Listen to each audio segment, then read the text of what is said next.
Good morning, all. Good morning, ma'am. Good morning, teacher. Good morning, ma'am. Good morning, ma'am. Good morning, ma'am. Good morning, ma'am. Good morning, ma'am. Good morning, teacher. Good morning, ma'am. Okay, അപ്പോ class start ചെയ്യാനാണ്. First ഒരു class ഒക്കെ കഴിഞ്ഞ് എല്ലാവരും നല്ലൊരു fresh മൈൻഡോട് കൂടി തന്നെയല്ലേ ഇരിക്കുന്നത്, അല്ലേ? Yes, ma'am. ഓക്കെ. ദെൻ അപ്പൊ നമ്മള് കഴിഞ്ഞ ക്ലാസ്സിൽ നമ്മൾ ഈ ഒരു ഫ്രണ്ട് ഓഫീസ് ഡിപ്പാർട്ട്മെന്റ് ആണ് എടുത്തുകൊണ്ടിരിക്കുന്നത്. ഏകദേശം എനിക്ക് തോന്നുന്നു ഈ ഒരു ക്ലാസ്സോട് കൂടി ഈ ഒരു ചാപ്റ്റർ തീരും, അല്ലെ? ഇച്ചിരി ബുദ്ധിമുട്ടായ ചാപ്റ്റർ ആയിരുന്നോ? നിങ്ങൾക്ക് എന്താ തോന്നിയത്? മറ്റു ചാപ്റ്ററുകളെ അപേക്ഷിച്ച് ഈ ഒരു ചാപ്റ്റർ എളുപ്പമായിരുന്നോ അല്ലെങ്കിൽ ഇച്ചിരി ടഫായിട്ട് തോന്നിയോ? ഇല്ല മാം, കുഴപ്പമുണ്ടായില്ല. കുഴപ്പമില്ല.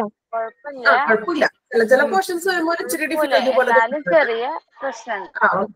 ഓക്കെ, അറിയാം. അത് കുറച്ചിത്തിരി ഡീറ്റെയിൽ ആയിട്ടുള്ള ഒരു ചാപ്റ്റർ ആണല്ലോ. നമ്മൾ മറ്റേ വാർഡ് ICU പോലെയല്ല, കുറച്ച് ഡീറ്റെയിൽ ആയിട്ട് നമുക്ക് പഠിക്കാനുണ്ട്. ഓക്കെ, ദെൻ ഈ ഒരു ക്ലാസ്സോട് കൂടി ഏകദേശം എനിക്ക് തോന്നുന്നു തീർക്കാൻ പറ്റുന്നു വിചാരിക്കുന്നു. നോക്കാം നമുക്ക്. ഓക്കെ, അപ്പൊ നമ്മൾ കഴിഞ്ഞ ക്ലാസ്സിലെ ഒരു hospital front office desk or എന്താണ് ഒരു ഹോസ്പിറ്റൽ റിസപ്ഷൻ എന്നൊക്കെ ഒരു ഓവറോൾ ആയിട്ടുള്ള കുറച്ച് കാര്യങ്ങളൊക്കെ പറഞ്ഞായിരുന്നു.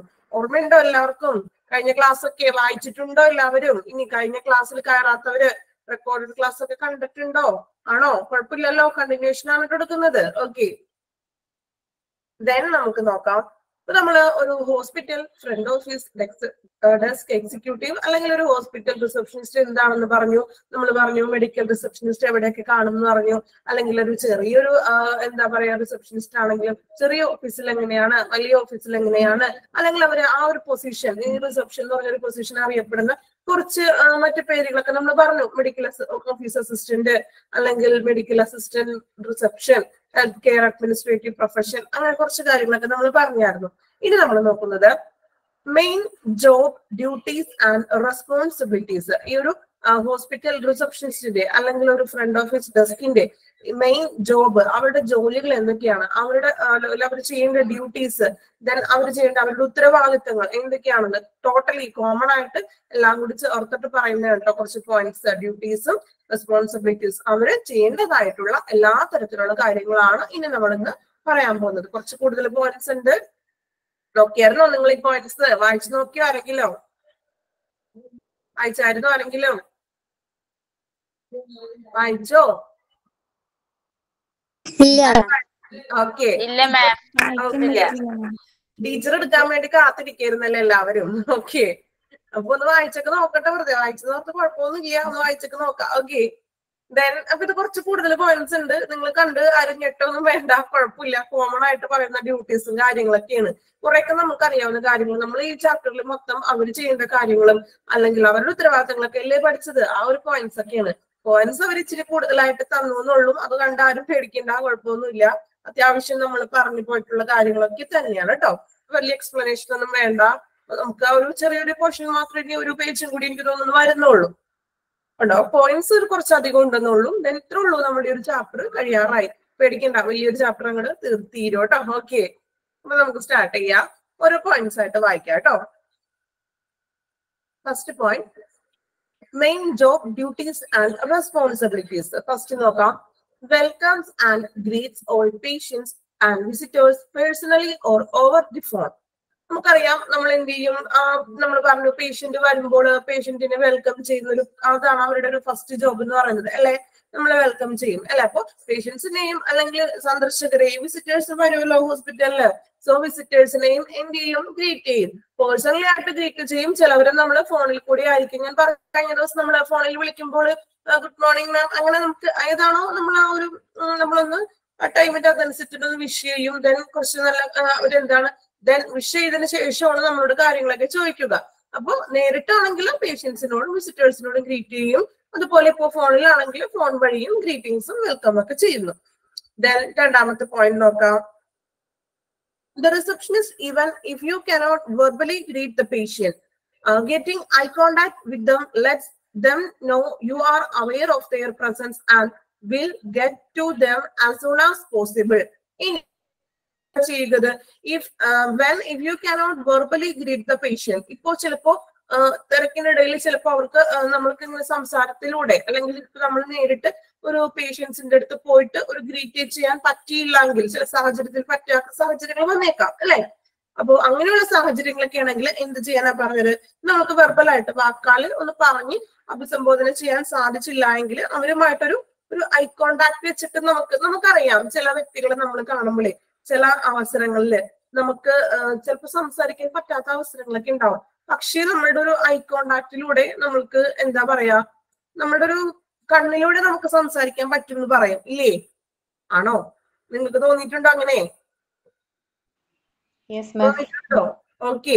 നമുക്ക് നമ്മളുടെ ഒരു നമുക്ക് എന്താ പറയാ, നമുക്ക് നമ്മളുടെ ഒരു നോട്ടത്തിലൂടെ അവർക്ക് ഇപ്പൊ നമ്മളൊന്ന് നോക്കി അല്ലെങ്കിൽ ഒന്ന് തലയെ കാട്ടി ജസ്റ്റ്, അപ്പോൾ എന്താ നമുക്ക് അതിലൂടെ മനസ്സിലാവും ആളെ നമ്മളൊന്ന് കണ്ടിട്ടുണ്ട് കേട്ടോ, നമ്മളൊന്ന് റെസ്പോണ്ട് ചെയ്തിട്ടുണ്ട്. അപ്പൊ അങ്ങനെയുള്ളൊരു ഐ കോണ്ടാക്റ്റിലൂടെ അല്ലെ അവരുടെ സാന്നിധ്യത്തെ കുറിച്ച് പേഷ്യൻസിന് അറിയാൻ സാധിക്കുന്നു. അതായത് ഇങ്ങനെ കണ്ടിട്ടുണ്ടെങ്കിൽ അവരെ കാണാത്ത പോലെ മുഖം നടിച്ച് അങ്ങനെ നടക്കുകയല്ല ചെയ്യേണ്ടത്, എന്ത് ചെയ്യാം, ഒരു ഐ കോണ്ടാക്റ്റിലൂടെ ചെറിയൊരു ജസ്റ്റ് ഒന്ന് തലയാട്ടെ അങ്ങനെ എന്തെങ്കിലും ഒന്ന് ചെയ്യാം. ഓക്കെ. അപ്പൊ പേഷ്യൻസിനും ഞങ്ങള് നോക്കി ഒന്ന് മനസ്സിലായിട്ടുണ്ട്, അല്ലെങ്കിൽ നമ്മളൊന്ന് ഗ്രീറ്റ് ചെയ്തതുപോലെ നമുക്ക് ഫീൽ ചെയ്തു എന്നുള്ളൊരു തോന്നൽ എന്ത് ചെയ്യാ പേഷ്യൻസിന് ഉണ്ടാക്കുക അല്ലെ.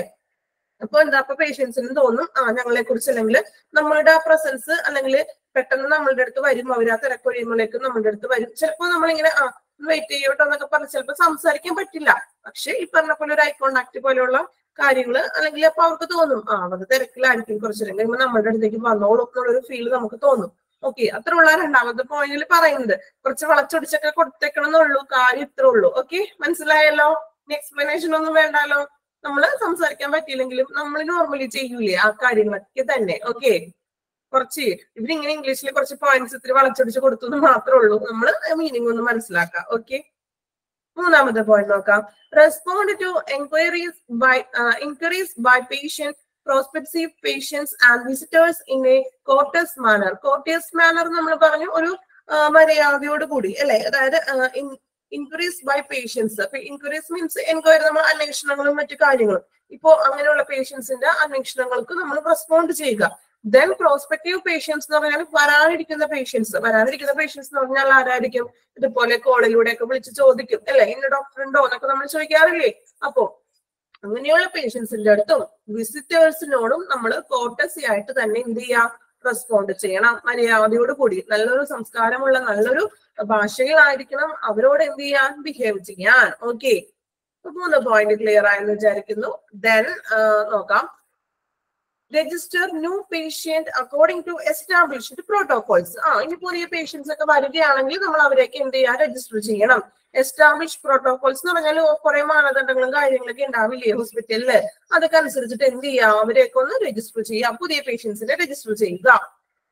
Then അടുത്ത point, register new patient and update existing patient demographics by collecting detailed patient information that includes personal and financial information. നോക്കാം. രജിസ്റ്റർ ന്യൂ പേഷ്യന്റ്, പേഷ്യൻസിനെ എന്ത് ചെയ്യാം, പുതിയ പേഷ്യൻസിനെ രജിസ്റ്റർ ചെയ്യുക. Then പിന്നെന്താ ചെയ്യേണ്ടത്, അപ്ഡേറ്റ്സ് എക്സിസ്റ്റിംഗ് പേഷ്യന്റ് ഡെമോഗ്രഫിക്സ്. ഈ ഡെമോഗ്രഫിക്സ് എന്ന് ഉദ്ദേശിക്കുന്നത് എന്താണ്? ഡെമോഗ്രഫിക് നമ്മൾ എവിടെയാ നിങ്ങൾ കേട്ടേക്കണം?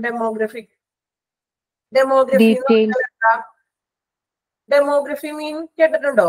പണ്ട് സ്കൂളിൽ പഠിച്ചപ്പോ എവിടെയെങ്കിലും ഒക്കെ കേട്ടിട്ടുണ്ടോ ഡെമോഗ്രഫി എന്ന് പറഞ്ഞൊരു ടേം?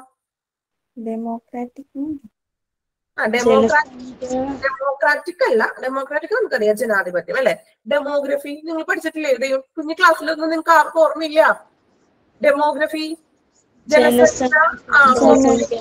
പോപ്പുലേഷൻ എന്ന് പറയുമ്പോൾ നിങ്ങൾക്ക് ക്ലിയർ ആവും. ഒരു പോപ്പുലേഷൻ, അതായത് ഒരു സ്ഥിതി വിവര കണക്ക് എന്നൊക്കെ പറയൂലേ നമ്മൾ എത്ര പേര് ടോട്ടൽ ഉണ്ട് എന്നൊക്കെ ഒരു കണക്ക് നോക്കുന്ന ആ ഒരു ഇതാണ് ഡെമോഗ്രഫിക് ഇവിടെ ഉദ്ദേശിക്കുന്നത്.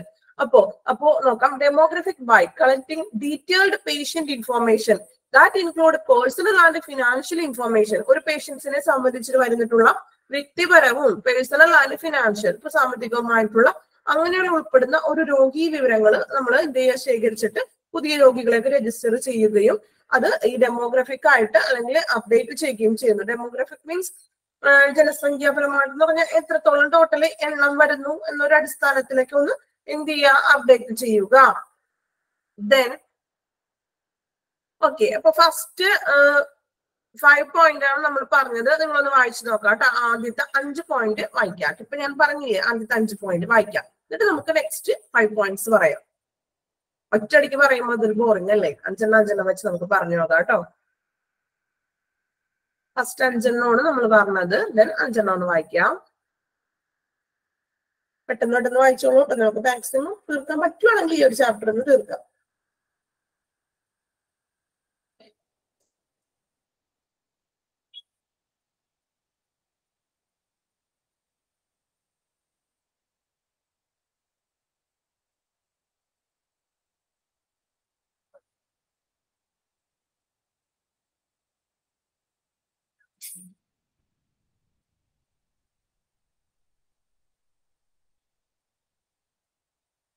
ഡെമോഗ്രഫിക് മീൻസ് ജനസംഖ്യ എന്ന് വെച്ചാൽ സ്ഥിതി വിവര കണക്കുകള്, ജനസംഖ്യ ടോട്ടൽ എത്ര എണ്ണം എന്നുള്ളതാണ്. ഡെമോഗ്രഫിക് മീൻസ് ജനസംഖ്യ എന്നാണ് അർത്ഥം കേട്ടോ.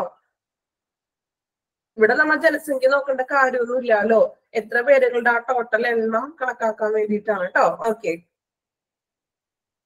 നിങ്ങളെ പോയിന്റ്സ് മാത്രം നോക്കിയാൽ മതി. വലിയ അങ്ങനെ ഭയങ്കരമായിട്ട് അർത്ഥമൊന്നും അങ്ങനെ കുഴപ്പമില്ല. നമ്മൾ ഒബ്ജക്റ്റീവ് ടൈപ്പ് അല്ലേ വരുന്നത്, പേടിക്കണ്ട. അങ്ങനെ ഭയങ്കര ടഫ് ക്വസ്റ്റ്യൻസ് ഒന്നും വരില്ല കേട്ടോ.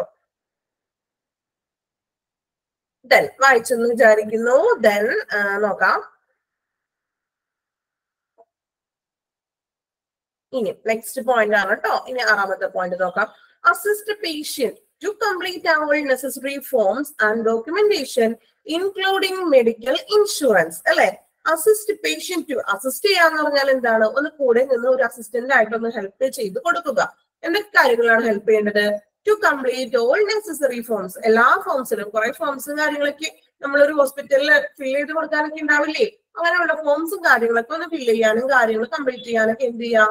പേഷ്യൻസിനെ ഹെൽപ്പ് ചെയ്യുക. And documentation including medical insurance. ഇനി ക്ലെയിം ഉള്ള പേഷ്യൻസ് ഒക്കെ ഉണ്ടാവും. ഈ ഇൻഷുറൻസ് ചെയ്യണമെങ്കിൽ ഒത്തിരി പേപ്പേഴ്സും കാര്യങ്ങളൊക്കെ അതുമായിട്ട് ഡോക്യുമെന്റും കാര്യങ്ങളൊക്കെ നമ്മൾ ഫിൽ ചെയ്ത് കൊടുക്കേണ്ടതായിട്ട് വരും. സോ അങ്ങനെയുള്ള കാര്യങ്ങൾക്കൊക്കെ ഒരു അസിസ്റ്റന്റ് ആയിട്ട് പേഷ്യൻസിന്റെ ഒപ്പം ഒന്ന് അസിസ്റ്റ് ചെയ്യുക. മീൻസ് പേഷ്യൻസിനെ ഒന്ന് ഹെൽപ്പ് ചെയ്ത് കൊടുക്കുക. Then next point, ensure patient to complete all necessary forms and documentation including medical insurance. നമ്മൾ ആദ്യം പറഞ്ഞു എന്താണ്? അവരെ ഒന്ന് ഹെൽപ്പ് ചെയ്ത് കൊടുക്കുക. ദെൻ 2ാമത്തെ പോയിന്റ് പറഞ്ഞു ഈ പറഞ്ഞ ഡോക്യുമെന്റേഷനും ഇൻഷുറൻസിന്റെ പേപ്പറും ഫോംസുകളൊക്കെ എന്താ പറയാ പൂരിപ്പിച്ചതായിട്ട് ഉറപ്പും വരുത്തണം, എൻഷുർ ചെയ്യണം. കൂടെ നിന്ന് സഹായിക്കുകയും ചെയ്യണം. അവര് അത് ഫോമൊക്കെ ഫിൽ ചെയ്തോളും. അപ്പൊ അതൊക്കെ കൃത്യമായിട്ട് തന്നെ ചെയ്തിട്ടുണ്ടോ എന്ന് കൂടി ഒന്ന് പരിശോധിക്കണം. Then inform patient of medical office procedures and policy. ഇനി പേഷ്യൻസിനെ ഇൻഫോം ചെയ്യണം. എങ്ങനെയാണ് മെഡിക്കൽ ഓഫീസ് പ്രൊസീജിയേഴ്സ്, എങ്ങനെയാണ് ഓരോ പ്രൊസീജിയേഴ്സ് നടത്തുന്നത്. ഇപ്പൊ ഇന്ന ടെസ്റ്റ് ചെയ്യണം, അല്ലെങ്കിൽ ആ ടെസ്റ്റ് ചെയ്ത് റിസൾട്ട് വാങ്ങിച്ചിട്ട് വീണ്ടും വന്ന് ഡോക്ടറെ കാണണം. അല്ലെങ്കിൽ ഇപ്പൊ ഇൻഷുറൻസ് ഉള്ള ഒരു പേഷ്യന്റ് ആണെങ്കിൽ ഇൻഷുറൻസ് ഡെസ്ക്, നമ്മൾ TPA ഡെസ്ക് എന്നൊക്കെ പറഞ്ഞില്ലേ, അങ്ങനെയുള്ളൊരു ഇൻഷുറൻസ് ഡെസ്കിന്റെ പോയി അറിയിക്കണം. അല്ലെങ്കിൽ ഇന്ന കാര്യങ്ങൾ ചെയ്യണം, പോളിസീസും കാര്യങ്ങളും ഇങ്ങനെയാണ് ഇവിടുത്തെ പ്രോട്ടോകോൾ, ഇങ്ങനെയാണ് ഇവിടുത്തെ പ്രൊസീജിയർ ചെയ്യുന്നത്. അങ്ങനെയുള്ള കാര്യങ്ങൾ എന്ത് ചെയ്യാം? പേഷ്യൻസിന് അറിയാൻ പാടുണ്ടാവില്ലല്ലോ. എല്ലാ പേഷ്യൻസിനും എല്ലാ കാര്യങ്ങളും അറിയാൻ പാടുണ്ടായിരിക്കില്ല. സോ അങ്ങനെയുള്ള കാര്യങ്ങളൊക്കെ എന്ത് ചെയ്യാം? ഒന്ന് ഇൻഫോം ചെയ്യുക. Then maintain and manage patient records. ഒരു പോയിന്റ് വിട്ടിട്ടുണ്ട് ടീച്ചറെ.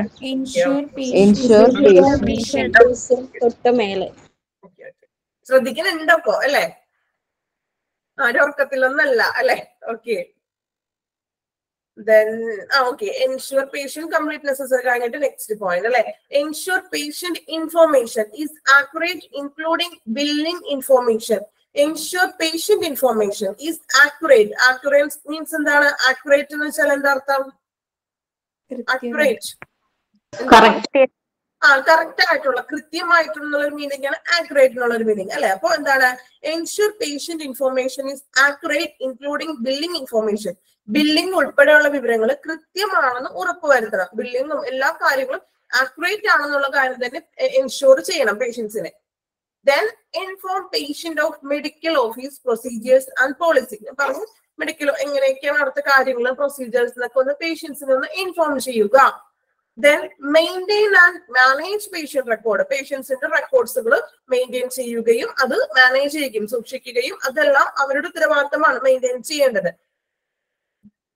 Then move patients through appointment as scheduled. ഇനി move patients through appointment as scheduled. Appointment schedule ചെയ്യുന്നതനുസരിച്ചിട്ട് പേഷ്യൻസിന് എന്ത് ചെയ്യാം, മൂവ് ചെയ്യിക്കാന്ന് വെച്ചാൽ വേറെ ഒന്നല്ലെങ്കിൽ ഇപ്പൊ ഡോക്ടറിന്റെ അടുത്ത് കൊണ്ടുപോവുകയോ അല്ലെങ്കിൽ അപ്പോയിന്റ്മെന്റ്സിന്റെ ആ ഷെഡ്യൂൾ അനുസരിച്ചിട്ട് ഓരോ കാര്യങ്ങളും നീക്കം എന്ന് വെച്ചാൽ ഓരോ കാര്യങ്ങളും ഓരോ ഇതനുസരിച്ച് നീക്കുക എന്നുള്ളൊരു മീനിങ് ആണ് കേട്ടോ മൂവ് എന്നുള്ളൊരു മീനിങ് കൂടെ പറയുന്നത്.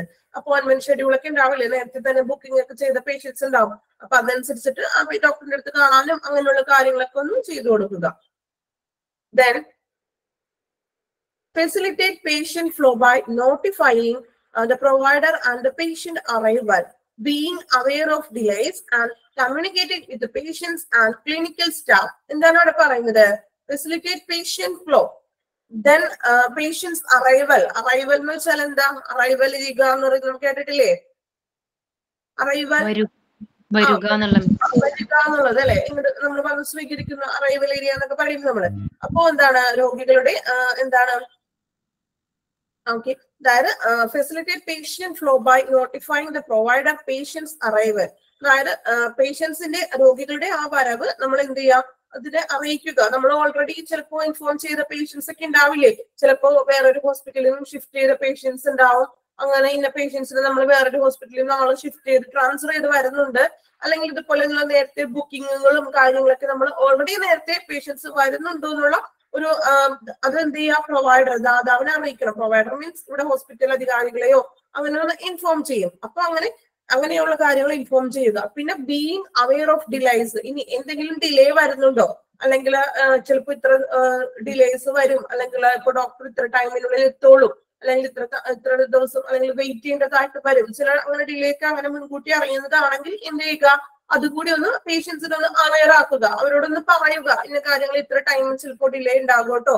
അപ്പൊ അങ്ങനെയുള്ളൊരു രോഗികളും അങ്ങനെ ഒരു ബോധവാന്മാരാക്കണം, അവരോടൊരു അവയർനെസ് കൊടുക്കുക ഡിലേയും കാര്യങ്ങളൊക്കെ വരികയാണെങ്കിൽ. Then and communicating with patient and clinical staff. ഇനി അതുപോലെ തന്നെ രോഗികളുമായും ഈ ക്ലിനിക്കൽ ജീവനക്കാരുമായിട്ടൊക്കെ ഒരു എന്താ വേണ്ട അവരുമായിട്ടൊരു സമ്പർക്കം, communicating with patients and clinical staff.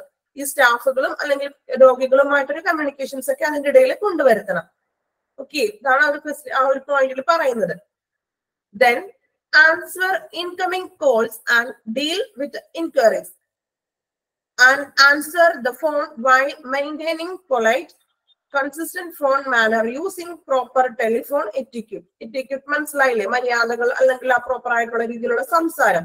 കോളുകൾക്ക് respond ചെയ്യണം അല്ലെ. ഇൻകമിംഗ് കോൾസ് വരുമ്പോൾ എന്ത് ചെയ്യുക, അതിന് ഉത്തരം നൽകുകയും എന്താണ് അവർ ചോദിക്കുന്ന ക്വസ്റ്റ്യൻസ്, ചോദ്യങ്ങളൊക്കെ ചോദിക്കില്ല ചിലപ്പോ, ചോദ്യങ്ങളല്ല മീൻസ് അതുമായിട്ട് റിലേറ്റഡ് ആയിട്ടുള്ള ഇപ്പൊ അഡ്മിഷന്റെയോ അല്ലെങ്കിൽ ഇതുപോലെ ഏതെങ്കിലും ഡോക്ടേഴ്സിന്റെ കാര്യങ്ങളൊക്കെ ചോദിക്കും അല്ലെ. അപ്പൊ അങ്ങനെയുള്ള ചോദ്യങ്ങൾക്ക് എന്ത് ചെയ്യുക, നല്ല രീതിയിൽ എന്ത് ചെയ്യാം, റെസ്പോണ്ട് കൊടുക്കുകയും ഇപ്പോ അന്വേഷണങ്ങൾക്ക് ഓരോ എൻക്വയറീസ് ഒക്കെ വരും, അന്വേഷണങ്ങളൊക്കെ വന്നെങ്കിൽ അതൊക്കെ എന്ത് ചെയ്യാം, അതൊക്കെ ഒന്ന് കൈകാര്യം ചെയ്യണം. പൊളൈറ്റ് ആയിട്ട് നല്ല രീതിയിൽ തന്നെ എന്ത് ചെയ്യാം, കൈകാര്യം ചെയ്യണം. മര്യാദയോട് തന്നെ ആയിരിക്കണം ഫോൺ കോൾ നിലനിർത്താനായിട്ട് അല്ലെ. നല്ല രീതിയിൽ സംസാരിക്കണം. നമ്മൾ വീട്ടിലുള്ള ആരോഗ്യങ്ങളോടും അല്ലെങ്കിൽ നമ്മുടെ ഫ്രണ്ട്സിനോട് സംസാരിക്കുന്ന ആ ഒരു ടോണിലല്ല സംസാരിക്കേണ്ടത് അല്ലെ. ഞാൻ പറഞ്ഞു, നമ്മൾ വിളിക്കുമ്പോൾ നമുക്കറിയാം അവരുടെ ഒരു സംസാരത്തിന് ഒരു പ്രത്യേകത ഉണ്ട് ഇല്ലേ, ഉണ്ടോ? നിങ്ങൾ ഹോസ്പിറ്റലിലേക്ക് വിളിക്കാറുണ്ടോ, അങ്ങനെയുള്ള അഡ്മിഷൻ എടുക്കാനോ അല്ലെങ്കിൽ എന്തെങ്കിലും ഡോക്ടേഴ്സ് അവൈലബിൾ ആണോ എന്ന് അറിയാനൊക്കെ വിളിച്ചിട്ടുണ്ടോ? ഈ കൂട്ടത്തിൽ ആരും വിളിച്ചിട്ടില്ല? ഓക്കെ, അപ്പോ വിളിക്കുമ്പോ നമ്മളോട് ഇങ്ങനെ നമ്മുടെ ഫ്രണ്ട്സ് സംസാരിക്കുന്ന പോലെ അല്ലെങ്കിൽ നമ്മുടെ ഫാമിലിയിൽ ആരെങ്കിലും സംസാരിക്കുന്നത് പോലെയാണോ അവർ സംസാരിക്കുക?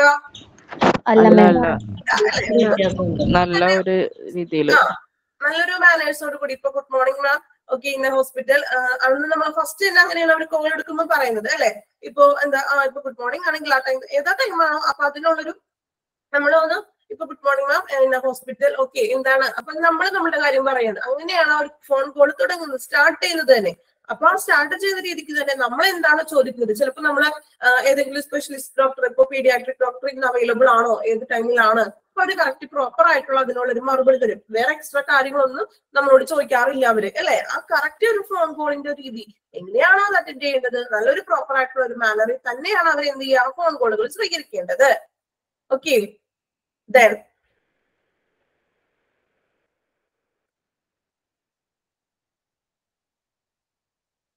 നോക്കാം. Transfer call as required. ഇനി transfer call as required, transfer ചെയ്യുക മീൻസ് നമുക്കറിയാം ആവശ്യാനുസരണം കോളുകൾ കൈമാറുക. ചിലപ്പോൾ വേറൊരു സെക്ഷനിലോട്ട് കോള് കണക്ട് ചെയ്തൊക്കെ കൊടുക്കും ഇല്ലേ.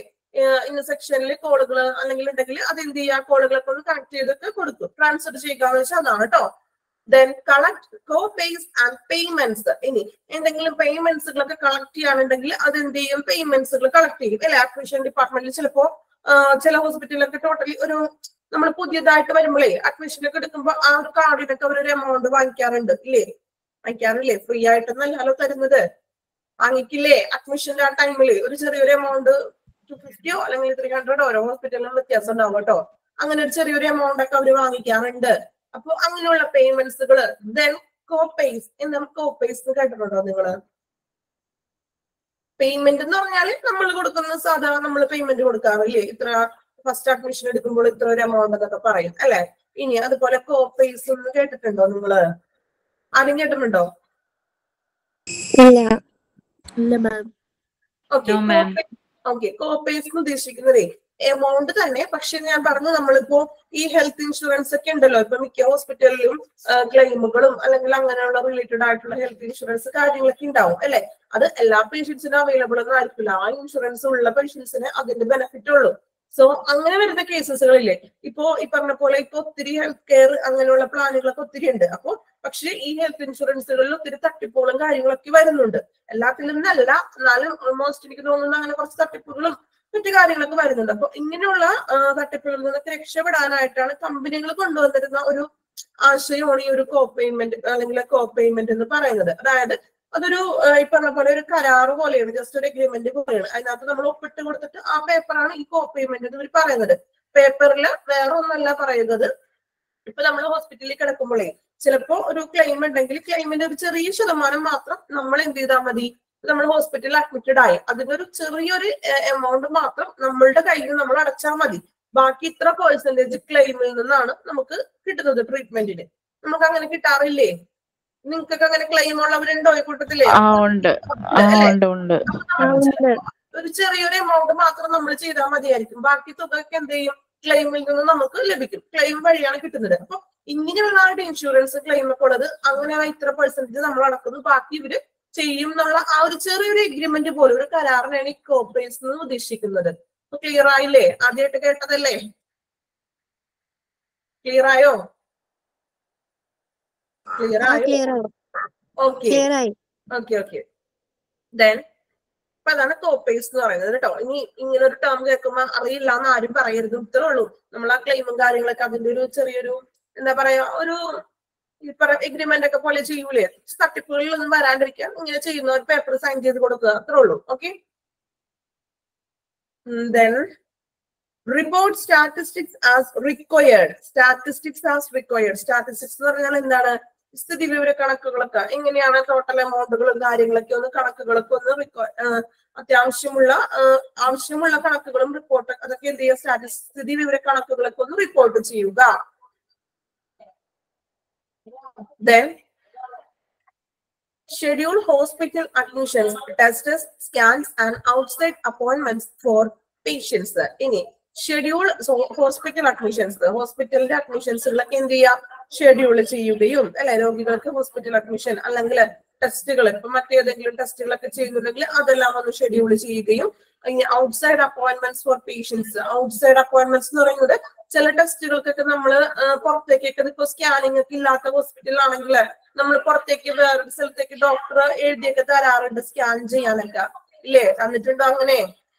നമ്മൾ ആ ഒരു പേപ്പർ വെച്ചിട്ടല്ലേ ആ സ്കാനിങ് സെന്ററിലേക്ക് പോകുക അല്ലേ? ഓക്കെ. അപ്പൊ അങ്ങനെയുള്ള ഔട്ട്സൈഡ് അപ്പോയിന്റ്മെന്റ്സ് ഒക്കെ ഉണ്ടെങ്കിൽ അങ്ങനെയുള്ള കാര്യങ്ങളും എല്ലാം നമ്മൾ ഇവരാണ് ഇവിടുന്ന് പ്രൊവൈഡ് ചെയ്ത് തരുന്നത്. Okay. Then obtain external medical reports as required by medical professionals. ഇനി എന്താ പറയുന്നത്?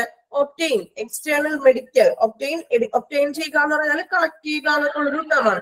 എക്സ്റ്റേണൽ മെഡിക്കൽ റിപ്പോർട്ട്സ് പുറമേയുള്ള ബാക്കി മെഡിക്കൽ റിപ്പോർട്ട്സുകളും കാര്യങ്ങളും, അതായത് ടെസ്റ്റുകളും മറ്റു കാര്യങ്ങളൊക്കെ പറയുന്ന പുറമേയുള്ള അങ്ങനെയുള്ള ഒരു external medical report as required by medical professional. Medical professionals നൽകുന്ന ഈ മറ്റു പുറമേയുള്ള മെഡിക്കൽ റിപ്പോർട്ടുകളൊക്കെ എന്ത് ചെയ്യുക, ഒബ്റ്റെയിൻ ചെയ്യുക. Then respond and complete to request for information. ഇനി എന്താ പറയുന്നത്? അഭ്യർത്ഥനകളോട് റെസ്പോണ്ട് ചെയ്യുക. കംപ്ലീറ്റ് മീൻസ് എന്താ പറയാ, പ്രതികരിക്കുകയും റിക്വസ്റ്റുകളെ അല്ലെ നമ്മൾ കംപ്ലീറ്റ് റിക്വസ്റ്റ് ഫോർ ഇൻഫോർമേഷൻ റിക്വസ്റ്റുകളെ അനുസരിക്കുകയും അല്ലെങ്കിൽ അതിനോട് ഒന്ന് പ്രതികരിക്കുകയും ചെയ്യുക. റെസ്പോണ്ട് ചെയ്യുക, എന്താണ് നമ്മളോട് അവർ ചോദിക്കുന്ന റിക്വസ്റ്റുകളും ഇൻഫോർമേഷൻസുകളും അതിനോടൊക്കെ ഒന്ന് ആൻസർ ചെയ്യുക. ഓക്കെ, ദെൻ കംപ്ലീറ്റ് ചെയ്തോട്ടെ. അങ്ങടെ റിപ്പീറ്റേഷൻ വേണ്ടല്ലോ, കുഴപ്പമില്ലല്ലോ, ചെറിയ പോയിന്റ് അല്ലേ, കുറച്ച് പോയിന്റ് കൂടെ ഉള്ളൂ. കംപ്ലീറ്റ് ചെയ്തോട്ടെ. Okay madam. 2 പോയിന്റ് ഒന്നും കൂടി പറയോ? ഏതാണ്? ഷെഡ്യൂൾ ഹോസ്പിറ്റൽ അഡ്മിഷൻസ്, അതും അഡ്മിഷൻസ് ഒക്കെ ഷെഡ്യൂൾ ചെയ്യുന്നത് അഡ്മിഷൻ ഡിപ്പാർട്ട്മെന്റ് ആണല്ലോ. നമ്മൾ പറഞ്ഞില്ലേ, നമ്മൾ വിളിച്ച് അല്ലെങ്കിൽ ഇന്ന ഡോക്ടറെ കാണണം, അപ്പോൾ നേരത്തെ തന്നെ മുൻകൂട്ടി നമ്മൾ അപ്പോയിന്റ്മെന്റ് ഒക്കെ ബുക്ക് ചെയ്യാറില്ലേ?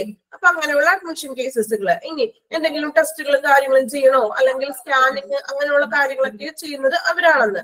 ദെൻ ഔട്ട്സൈഡ് അപ്പോയിന്റ്മെന്റ്സും ഇതുപോലെ ഞാൻ പറഞ്ഞില്ല, ഇപ്പൊ സ്കാനിങ് കാര്യങ്ങളും ഇല്ല, അപ്പൊ പുറത്തേക്കൊക്കെ എഴുതും. അപ്പൊ അവര് ആ റിസപ്ഷനിൽ ചിലപ്പോൾ ഒരു ബില്ല് തരും, ഈ ഒരു ആ ഒരു പേപ്പർ നിങ്ങൾ അവിടെ കാണിച്ചാൽ മതി എന്നൊക്കെ പറഞ്ഞു. അങ്ങനെയുള്ള പുറത്തേക്ക് എഴുതുന്നതും ദെൻ ടെസ്റ്റസും സ്കാനും അതിന്റെയൊക്കെ പ്രിന്റഡ് കോപ്പിയും കുറച്ച് സാധനങ്ങളൊക്കെ നമുക്ക് തരാറില്ല അവര്. അത്രേ ഉള്ളൂ കേട്ടോ.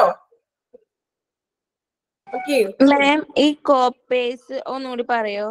കോപ്പേസ് എന്ന് പറഞ്ഞിട്ടുണ്ടെങ്കിൽ നമ്മൾ പറഞ്ഞില്ലേ, ഇപ്പൊ നമുക്ക് പേയ്മെന്റ് എന്ന് പറഞ്ഞാൽ നമ്മളൊരു തുക അടക്കുന്നത്. കോപ്പേസ് എന്ന് പറഞ്ഞിട്ടുണ്ടെങ്കിൽ ഇപ്പൊ നമുക്ക് ഇൻഷുറൻസ് ഉള്ള പേഷ്യന്റ് ആണെങ്കിൽ, ഇപ്പൊ ഒരു എനിക്ക് തോന്നുന്ന എക്സാമ്പിൾ പറയുകയാണെങ്കിൽ ഒരു RSBY കാർഡ് എന്നൊക്കെ കേട്ടിട്ടുണ്ടോ, അല്ലെങ്കിൽ കാരുണ്യ പ്ലസ്, അങ്ങനെ കുറെ ഇൻഷുറൻസ് ഒക്കെ ഇല്ല ഇപ്പോ. കൃത്യമായിട്ട് എനിക്കറിയില്ല, കുറെ ഇൻഷുറൻസും കാര്യങ്ങളൊക്കെ ഉണ്ട് ഇപ്പോ അല്ലെ.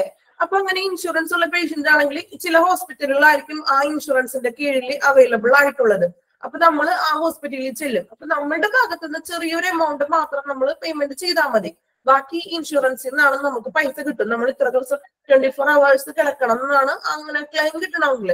അപ്പൊ നമ്മുടെ ഭാഗത്തുനിന്ന് എനിക്ക് തോന്നുന്ന ഒരു 10% നമ്മൾ ചിലവാക്കിയാൽ മതി. ബാക്കി എല്ലാം ഈ ഇൻഷുറൻസ് ക്ലെയിമിൽ നിന്നാണ് നമുക്ക് തുക കിട്ടും. നമുക്ക് അത് ചെലവാക്കേണ്ട കാര്യമില്ല. അപ്പൊ ഇങ്ങനെയുള്ള ഒരു എമൗണ്ട്, അതായത് ഇത്ര പെർസെന്റേജ് പേഷ്യന്റും ദെൻ ബാക്കി ഇത്ര പെർസെന്റേജ് അല്ലെങ്കിൽ ഇൻഷുറൻസ് കമ്പനിയാണ് ചിലവാക്കുന്നത് എന്ന് തെളിയിക്കുന്ന ഒരു ചെറിയൊരു എഗ്രിമെന്റ്, ഒരു പേപ്പർ, നമ്മൾ എഗ്രിമെന്റ് എന്നൊക്കെ പറയൂലേ, അങ്ങനെയുള്ള ഒരു ചെറിയൊരു പേപ്പറാണ് ഈ ഒരു കോപ്പേസ് ഉദ്ദേശിക്കുന്നത്. ക്ലിയർ ആയോ? ക്ലിയർ ആയോ? സംശയം ചോദിച്ച ആൾക്ക് ക്ലിയർ ആയോ? ഓക്കെ മാം, ക്ലിയർ ആയി. ചെറിയൊരു എഗ്രിമെന്റ്, ഇങ്ങനെയാണ് ഇൻഷുറൻസുകാര് അവർ ഇത്ര പേയ്മെന്റ് ചെയ്തോളും എന്നുള്ളതിനൊരു തെളിവ് വേണ്ടേ നമുക്ക്. അതാണ് ഈ ഒരു കോപ്പേസ് ഉദ്ദേശിക്കുന്നത് കേട്ടോ. അതായത് ഒരു കരാറാണ്, ആ കരാറിൽ നമ്മൾ ഒപ്പുവെക്കുന്നതാണ്. ഓക്കെ, നിങ്ങളൊന്നേ ക്ലാസ് ഒക്കെ കഴിഞ്ഞ് എപ്പോഴെങ്കിലും ഫ്രീ ആയിട്ടിരിക്കുമ്പോ ഈ കോപ്പേസ് ഒന്ന് ഗൂഗിളിലൊന്ന് അടിച്ചു നോക്കണേ. അപ്പൊ ഡീറ്റെയിൽ ആയിട്ട് കുറച്ചും കൂടി നിങ്ങൾക്ക് ക്ലിയർ ആവാനായിട്ട് ഇപ്പൊ ഏകദേശം ഇതാണ് സംഭവം, ഇത്ര ഉള്ളൂ കോപ്പേസ് എന്ന് ഉദ്ദേശിക്കുന്നത്. പക്ഷെ നിങ്ങൾക്ക് കൂടുതലും കൂടി കുറച്ച് അറിയണമെങ്കിൽ ഒന്ന് നോക്കണം കേട്ടോ, ഒന്ന് കോപ്പേസ് ഒന്ന് അടിച്ചു കൊടുക്കണേ. ഓക്കെ, ദെൻ നമ്മൾ എവിടെ വരെ പറഞ്ഞു? ഫ്ലോ വിട്ടുപോയി. Okay, respond. ദെൻ നോക്കാം കേട്ടോ. Deal with incoming and outgoing post അല്ലെ. Deal with incoming and outgoing post എന്ന് പറഞ്ഞാൽ എന്താണ്? പോസ്റ്റുകൾ മീൻസ് ഇതുപോലെ വല്ല മെയിൽസുകളോ അല്ലെങ്കിൽ മെസ്സേജസുകളോ മറ്റു കാര്യങ്ങളൊക്കെ വരില്ലേ, അതൊക്കെ ആയിട്ട് എന്ത് ചെയ്യാ, ഒന്ന് ഇൻകമിങ്ങും ഇങ്ങോട്ട് വരുന്നതും, അല്ലെങ്കിൽ നമ്മൾ പുറത്തേക്ക് മറ്റു ഇപ്പോ എന്താ പറയാ മെയിൽസും കാര്യങ്ങളൊക്കെ നമ്മൾ അയക്കാറുണ്ട് അല്ലെ. ഇവര് അപ്പോയിന്റ്മെന്റ്സിന്റെ ഡീറ്റെയിൽസ് ഒക്കെ മെയിൽ വഴിയൊക്കെ നമുക്ക് മെസ്സേജസ് പോലെയൊക്കെ ലഭിക്കാറുണ്ട്. അപ്പൊ അങ്ങനെയുള്ള കാര്യങ്ങൾ ഇങ്ങോട്ട് വരുന്ന ഇപ്പൊ മെയിൽ കംപ്ലൈൻസുകളൊക്കെ ചിലപ്പോൾ മെയിൽ ചെയ്യാറുണ്ട് അല്ലെ. കംപ്ലൈൻസുകളൊക്കെ ഹോസ്പിറ്റലിന്റെ ആ മെയിൽ ഓപ്പൺ ആക്കുമ്പോൾ കംപ്ലൈൻസും കാര്യങ്ങളൊക്കെ വരാറുണ്ട്. അപ്പൊ അങ്ങനെ ഇങ്ങോട്ട് വരുന്നതും അല്ലെങ്കിൽ നമ്മൾ അയക്കുന്ന കാര്യങ്ങളോടൊക്കെ ഒന്ന് ഡീൽ ചെയ്യുക. അതായത് ഇവരാണ് ആ മെസ്സേജസും കാര്യങ്ങളും നോക്കേണ്ടതും, അല്ലെങ്കിൽ അങ്ങോട്ട് തിരിച്ച് ഇപ്പോ നമ്മൾ ബുക്കിംഗ് ഒക്കെ വന്നു, അപ്പോയിന്റ്മെന്റ്സിനൊക്കെ വിളിച്ചു, അപ്പൊ അതിന്റെ ചിലപ്പോ അപ്പോയിന്റ്മെന്റ്സിന്റെ ഷെഡ്യൂളും കാര്യങ്ങളൊക്കെ അറിയിക്കാൻ വേണ്ടി ചിലപ്പോൾ മെയിൽ ചെയ്യുകയാണ് ചെയ്യുന്നത്. അപ്പൊ അങ്ങനെയുള്ള കാര്യങ്ങളൊക്കെ ഇവരായിരിക്കണം റെസ്പോൺസിബിലിറ്റി ആവേണ്ടത് ഈ front office department. Then complete other clerical duties assigned. Complete other clerical duties. Clerical duties എന്ന് പറഞ്ഞാൽ എന്താണ്? ഈ ചികിത്സാപരമായിട്ടുള്ളതും മറ്റു കണക്കും കാര്യങ്ങളും എല്ലാം ഉൾപ്പെടുന്നതാണ് ഈ ക്ലറിക്കൽ എന്ന് ഉദ്ദേശിക്കുന്നത്. അതായത് ക്ലറിക്കൽ മീൻസ് ഈ പറഞ്ഞ പോലെ കണക്കുകളും കാര്യങ്ങളൊക്കെ ഇല്ലാവില്ലേ, മെഡിസിന്റെയും അല്ലെങ്കിൽ ഇത്ര എമൗണ്ട്, അങ്ങനെയുള്ള ക്ലറിക്കൽ ആയിട്ടുള്ള കാര്യങ്ങളൊക്കെ അസൈൻ ചെയ്യുക. അസൈൻ ചെയ്യുക എന്ന് പറഞ്ഞാൽ എന്താണ്? അതെല്ലാം നടത്തുക എന്നുള്ളൊരു meaning. Then maintain stock of forms and keep medical office supplies adequately stocked by expecting inventory needs placing orders and monitoring office equipment. എന്താണ് അവിടെ പറയുന്നത്? മെയിൻറ്റെയിൻ ചെയ്യുക stock of forms and keep medical office supplies adequately stocked by expecting inventory needs. ഒട്ടും കേൾക്കാത്ത കുറെ വേർഡ്സുകളൊക്കെ ഉണ്ടല്ലേ? ഭയങ്കര വായിച്ചിട്ട് തന്നെ ഒരു നിങ്ങൾക്ക് ഒരു എന്തെങ്കിലും തോന്നിയോ? പെട്ടെന്ന് എന്തെങ്കിലും ക്ലിക്ക് ആയോ? ഇൻവെന്ററി നീഡ്സ് എന്താ മാം? അത് മനസ്സിലായില്ല. ഓക്കെ, നമുക്ക് നോക്കാം. അതായത് ഇപ്പൊ ഫോമുകൾ എന്ത് ചെയ്യുക? മെയിൻറ്റെയിൻ ചെയ്യുക. ഫോമുകളും മറ്റും എന്ത് ചെയ്യുക? ഒന്ന് മെയിൻറ്റെയിൻ ചെയ്ത് കൊടുക്കുക. മെയിൻറ്റെയിൻ ചെയ്യുകയും അല്ലെങ്കിൽ എന്ത് ചെയ്യുക? മെയിൻറ്റെയിൻ ചെയ്യുകയും ഇൻവെന്ററി ആവശ്യങ്ങൾ പ്രതീക്ഷിച്ച ഓർഡറുകൾ നൽകിക്കൊണ്ട്. ഇൻവെന്ററി മീൻസ് അതിന് വേണ്ടിയിട്ടുള്ള അത്യാവശ്യമായിട്ടുള്ള എന്നൊക്കെ നമ്മൾ പറയില്ലേ? എന്താ പറയാ, ഇപ്പൊ ഓരോ ആവശ്യങ്ങൾക്കും പ്രത്യേകമായിട്ടുള്ള എന്നൊക്കെ പറയില്ലേ? ആ, അപ്പൊ നോക്കാം. Maintain stock forms and keep medical office supplies. ഇപ്പൊ ഫോമുകളൊക്കെ സൂക്ഷിക്കുകയും അതെന്ത് ചെയ്യുക? സ്റ്റോക്ക് ചെയ്യുക. ഓരോ ഫോമുകളൊക്കെ അവരാണ് അതിന്റെ ഉത്തരവാദിത്വം. സൂക്ഷിക്കുകയും അത് സ്റ്റോക്ക് ചെയ്യുക മീൻസ് ശേഖരിച്ചൊക്കെ വെക്കണം അല്ലെ? ശേഖരിച്ച് വെക്കുകയും ദെൻ എന്ത് ചെയ്യുക? ഈ ഇൻവെന്ററി ആവശ്യങ്ങൾ പ്രതീക്ഷിച്ചിട്ട് മീൻസ് ഇൻവെന്ററി ഇങ്ങനെ പറഞ്ഞ പോലെ അത്യാവശ്യമുള്ള ഇമ്പോർട്ടന്റ് ആയിട്ടുള്ളതൊക്കെ തന്നെയാണ് കേട്ടോ. നിങ്ങളൊന്ന് ഗൂഗിളിൽ ഒന്ന് സെർച്ച് ചെയ്ത് നോക്കണം കേട്ടോ. ഞാൻ പറയുന്നതൊക്കെ ഒന്ന് നിങ്ങൾ നോക്കിയേക്കണം കേട്ടോ ഒന്നും കൂടി. കാരണം നിങ്ങൾക്ക് കുറച്ചും കൂടി ക്ലിയർ ആവാൻ വേണ്ടിയിട്ടാണ്. അത്യാവശ്യം മനസ്സിലാകുന്ന രീതിയിൽ ഞാൻ പറഞ്ഞു. ചേർക്കുക പട്ടിക എന്നുള്ളതാണ്. ഇൻവെന്ററി പട്ടിക. ഓക്കെ, കളക്ട് ചെയ്യുക എന്ന് വെച്ചാൽ അതിനകത്ത് ഉൾപ്പെടുത്തുക. ഇൻവെന്ററി ആവശ്യങ്ങള് എന്താ പ്രതീക്ഷിച്ച ഓർഡറുകളൊക്കെ നൽകിക്കൊണ്ട് തന്നെ അല്ലെങ്കിൽ ഓഫീസ് ഉപകരണങ്ങളും നിരീക്ഷിക്കുന്നതിലൂടെ മെഡിക്കൽ ഓഫീസ് സാധനങ്ങൾ, മെഡിക്കൽ എക്യുപ്മെന്റ്സ് അല്ലെ, മെഡിക്കൽ ഓഫീസ് സപ്ലൈസ് ആഡിക്വേറ്റ്ലി അതൊക്കെ ഈ സംഭവങ്ങളൊക്കെ ചേർത്തൊരു പട്ടിക. അതായത് മെഡിക്കൽ ഉപകരണങ്ങളും സംഭവങ്ങളൊക്കെ അവിടെ ഓക്കെ ആണോ, ഇന്നതൊക്കെ സപ്ലൈസ് ഒക്കെ കൃത്യമായിട്ടുള്ള ആഡിക്വേറ്റ് ആയിട്ടുള്ള സ്റ്റോക്കും കാര്യങ്ങളൊക്കെ അവിടെ നടക്കുന്നുണ്ടോ എന്നൊക്കെ ഒന്ന് ഓർഡർ ഒക്കെ ചെയ്യുക. എന്തെങ്കിലും ഉണ്ടെങ്കിൽ ഫോംസ് കാര്യങ്ങളും സൂക്ഷിക്കുകയും ചെയ്യണം. ഇതുപോലെ മെഡിക്കൽ എക്യുപ്മെന്റ്സും സപ്ലൈ ചെയ്യുന്ന ഉപകരണങ്ങളൊക്കെ സ്റ്റോക്ക് ചെയ്യുകയും അതൊരു ഇൻവെന്ററി മീൻസ് ഈ പറഞ്ഞ പോലെ പട്ടിക ആക്കുക എന്നുള്ളത്. അത്യാവശ്യമുള്ള സാധനങ്ങൾ ആഡിക്വേറ്റ് ആയിട്ടുള്ളത് ഏതൊക്കെയാണ്? ചരക്ക് പട്ടിക. ഓക്കെ, അതായത് അത്യാവശ്യമായിട്ടുള്ളത് എന്തൊക്കെയാണ് അവിടെ എക്യുപ്മെന്റ്സ് വേണ്ടത് അങ്ങനെയുള്ള കാര്യങ്ങളൊക്കെ ഒന്ന് ഇൻവെന്ററി ചെയ്യുക. Okay, then ensure that reception area is well maintained, neat and clean. ഇനി ആ ഒരു റിസപ്ഷൻ ഏരിയ മെയിൻറ്റെയിൻ ചെയ്യുക. നീറ്റും ക്ലീൻ ഒക്കെ ഒന്ന് ആക്കിയിടണമെന്ന് മെയിൻറ്റെയിൻ ചെയ്ത് നോക്കുക. Then last point,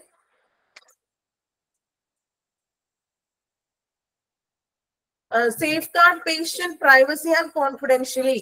Protect patient confidentially, making sure that protected health information is secured by not leaving PHI in plain sight and logging off the computer before leaving at unattended. എന്താണ് അവിടെ അർത്ഥമാക്കുക? PHI ഒരു term കണ്ടോ? PHI എന്താണ്? PHI കേട്ടിട്ടുണ്ടോ നിങ്ങള്? Health information. Okay, ഒന്ന് എഴുതി ഇടണേ നിങ്ങളെ സൈഡില്. പ്രൊട്ടക്റ്റഡ് ഹെൽത്ത് ഇൻഫോർമേഷൻ ഒന്ന് എഴുതിയിടണോ? അതിന്റെ അടിയിൽ തന്നെ ചെറുതായിട്ടൊന്ന് എഴുതിയിട്ടാ മതി കേട്ടോ. ആ സ്പേസിൽ ഒന്ന് എഴുതിയിടാം. എക്സാമിന് ചോദിക്കാൻ ചാൻസ് ഉണ്ട് കേട്ടോ. ഇങ്ങനെയുള്ള ചെറിയ ചെറിയ നോട്ടുകളൊക്കെ വരാറില്ലേ? അതായത് ഫുൾ ഫോമുകളും കാര്യങ്ങളൊക്കെ എപ്പോഴും എക്സാമിന് ചോദിക്കാം. Protected health information. Protected health information PHI.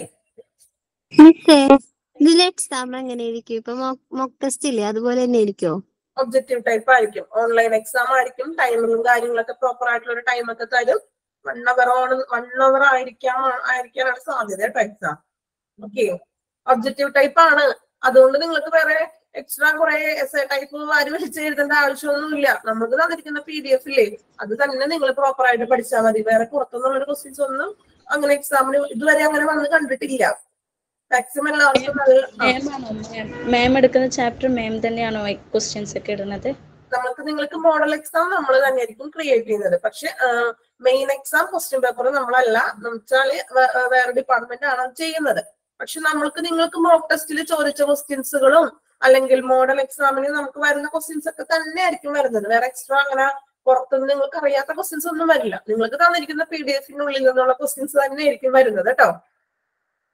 ബുദ്ധിമുട്ടൊന്നുമില്ല. ഇപ്പൊ കഴിഞ്ഞ ഓരോ ബാച്ചിലും അങ്ങനെ ഇതുവരെ ആരും അങ്ങനെ പാസ്സാവാണ്ടൊന്നും ഇരുന്നിട്ടൊന്നുമില്ല. അത്യാവശ്യം കുറച്ച് പേർക്കൊക്കെ അത്യാവശ്യം ഫുൾ മാർക്കൊക്കെ കിട്ടിയിട്ടുണ്ട് എക്സാമിന് കേട്ടോ.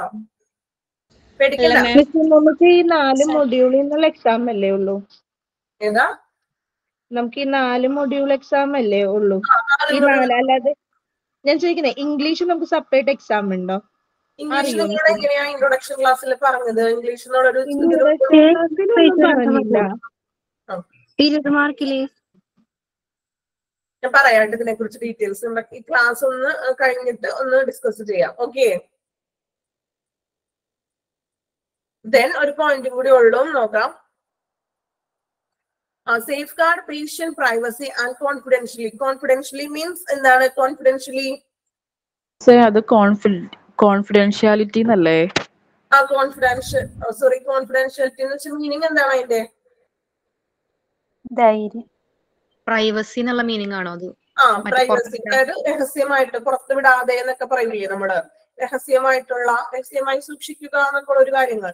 അതായത് പേഷ്യന്റിന്റെ പ്രൈവസി മറ്റു കാര്യങ്ങളൊക്കെ സൂക്ഷിക്കുക, അല്ലെങ്കിൽ പ്രൈവസി, അവർക്കൊരു പ്രൈവസി കൊടുക്കുക എന്നുള്ളത് നോക്കാം. പ്രൊട്ടക്ട് രോഗിയുടെ അല്ലെങ്കിൽ patient, safe guard patient privacy and confidentiality നോക്കാം. അതായത് രോഗിയുടെ സ്വകാര്യതയും അല്ലെങ്കിൽ അവരുടെ ഒരു രഹസ്യ സ്വഭാവത്തെയും സൂക്ഷിക്കുക എന്നുള്ള ഒരു മീനിങ് ആണ്. ഇപ്പോ എന്താണ്? Protect patient confidentiality, making sure that protected health information കണ്ടോ? Protected health information is secured by not leaving PHI in plain sight and logging of the computer before leaving it unattended. എന്ന് വെച്ചാൽ എന്താ പറയുന്നത് അവിടെ? അതായത് PHI എന്ന് പറഞ്ഞില്ലേ, അതായത് പേഷ്യൻസിന്റെ PHI, അതായത് പേഷ്യൻസിന്റെ, അതായത് പ്രൊട്ടക്റ്റഡ് അവരുടെ ഹെൽത്ത് ഇൻഫോർമേഷൻ ആണ് ഈ PHI എന്ന് ഉദ്ദേശിക്കുന്നത്. അവരുടെ കുറച്ച് ഡീറ്റെയിൽസും ടെസ്റ്റിന്റെ കാര്യങ്ങളും അങ്ങനെ വരുന്ന മറ്റു കാര്യങ്ങളൊക്കെയാണ് PHI ഉൾപ്പെടുത്തിയിരിക്കുന്നത്. അപ്പൊ ഇങ്ങനെയുള്ള ഒരു PHI അതിന് എന്താണ് സൂക്ഷിക്കുകയും ഈ കമ്പ്യൂട്ടർ നമ്മൾ ലീവ് ചെയ്യുന്നതിന് മുൻപ് തന്നെ ഇത് ലോഗ് ഓഫ് ചെയ്യുകയും, അല്ലെങ്കിൽ സുരക്ഷിതമാണ്, ഇതൊന്നും പുറത്തു വിടാൻ പാടില്ല. ഇപ്പൊ ഒരു രോഗിയെ സംബന്ധിച്ചിട്ടുള്ള അവരുടെ അസുഖങ്ങളോ ഡീറ്റെയിൽസോ മറ്റ് വേറെ ആർക്കും അങ്ങനെ പുറത്തുവിടാൻ വെച്ചാൽ അതിനൊന്നും അവര് പ്രൈവസി, അതൊരു രഹസ്യമായിട്ട് തന്നെ എന്ത് വേണം? സൂക്ഷിക്കാൻ. മറ്റു വേറെ ആർക്കും അങ്ങനെ അത് ഇന്ന രോഗത്തെ കുറിച്ചോ അല്ലെങ്കിൽ അതൊന്നും അങ്ങനെ കൈമാറാൻ പാടില്ല എന്നാണ് അവിടെ പറഞ്ഞത്. അതായത് ലോഗിങ് ചെയ്യുക മീൻസ് സുരക്ഷിതമാണ്, ഇതെല്ലാം വേറെ ആർക്കും അങ്ങനെ ലീക്ക് ആയിട്ട് പോയിട്ടില്ല എന്നൊക്കെ ഉറപ്പ് വരുത്തിയിട്ട് വേണം എന്ത് ചെയ്യാൻ? ലോഗിങ് ചെയ്യാന്നാണ് ഉദ്ദേശിക്കുന്നത്.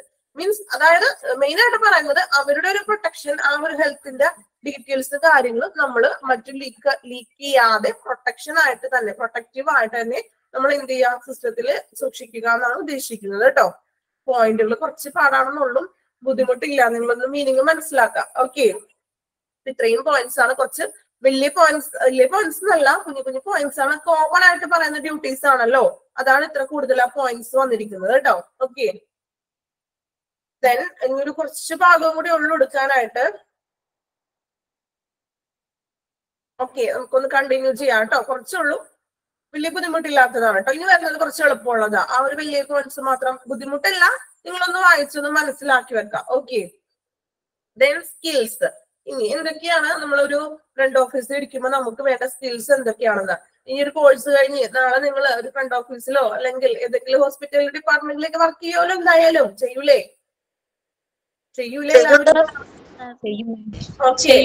ഓക്കെ, അപ്പൊ നിങ്ങൾക്ക് വേണ്ട കഴിവുകൾ എന്തൊക്കെയാണെന്നാണ് നമ്മൾ ഇനി പറയാൻ പോകുന്നത് കേട്ടോ. ഈ കഴിവുകളൊക്കെ എല്ലാവരിലും ഉണ്ടായിരിക്കും. ഇനി കുറച്ച് കഴിവുകളൊക്കെ ഇല്ല എങ്കിൽ അതിനെല്ലാം എന്ത് ചെയ്യാം? വളർത്തിയെടുക്കണം. നമുക്ക് നാളൊരു ജോബിന് കയറേണ്ടതാണ് അല്ലെ? അപ്പൊ അതിന് വേണ്ടിയിട്ട് നമ്മളിൽ വളർത്തിയെടുക്കേണ്ട കഴിവുകളൊക്കെയാണ് ഇനി പറയാൻ പോകുന്നത്. ടെലിഫോൺ എറ്റിക്യൂട്ട് അല്ലെ? ഒരു ടെലിഫോൺ മര്യാദ വേണം. നല്ല രീതിയിൽ സംസാരിക്കാനായിട്ട് നമ്മൾ അറിഞ്ഞിരിക്കണം അല്ലെ? അതാണ് ഏറ്റവും ഒരു ഫ്രണ്ട് ഓഫീസിനെ സംബന്ധിച്ച് ഏറ്റവും വേണ്ടത്. ഒരു നമ്മൾ എന്താ പറയാ, ഒരു വാക്ചാതുര്യം എന്നൊക്കെ പറയും അല്ലെ? അതായത് നല്ല രീതിയിൽ നമുക്കൊന്ന് ബിഹേവ് ചെയ്യാനും സംസാരിക്കാനൊക്കെ ഒരു കഴിവ്. Then customer service. Customer service എന്ന് പറഞ്ഞാൽ പേഷ്യന്റ് ആണല്ലോ കസ്റ്റമർ, അവരോടുള്ള സേവനം, നല്ല രീതിയിൽ അവരോട് ബിഹേവ് ചെയ്യുക, അല്ലെങ്കിൽ അവരോടുള്ള ഒരു സേവനം. Then basic word and Excel programs. അത്യാവശ്യം കമ്പ്യൂട്ടറിലായിട്ട് വേർഡിലെയും എക്സലിലും വരുന്ന കാര്യങ്ങളൊക്കെ എന്ത് ചെയ്യുക? അറിഞ്ഞിരിക്കണം. ഒരു കമ്പ്യൂട്ടർ അറിയാത്ത ഒരു വ്യക്തിക്ക് ഈ ഫ്രണ്ട് ഓഫീസ് ഡിപ്പാർട്ട്മെന്റിൽ പോയിരിക്കാനായിട്ട് സാധിക്കുമോ? എല്ലാം ഇപ്പൊ കമ്പ്യൂട്ടറൈസ്ഡ് അല്ലേ, ഒന്നും നമ്മൾ എഴുതി വെക്കുന്ന കാര്യങ്ങളൊന്നും വരുന്നില്ല. സോ അത്യാവശ്യം വേർഡിലെയും അല്ലെങ്കിൽ എക്സൽ പ്രോഗ്രാംസിനെ പറ്റിയൊക്കെ അറിവ് വേണം, അതിലൊരു എക്സ്പേർട്ട് ആയിരിക്കണം. Then the management. ഒരു എങ്ങനെയൊക്കെയാണ് മാനേജ് ചെയ്യുന്നത്, ഒരു മാനേജ്മെന്റ് ഒരു കഴിവ് വേണം.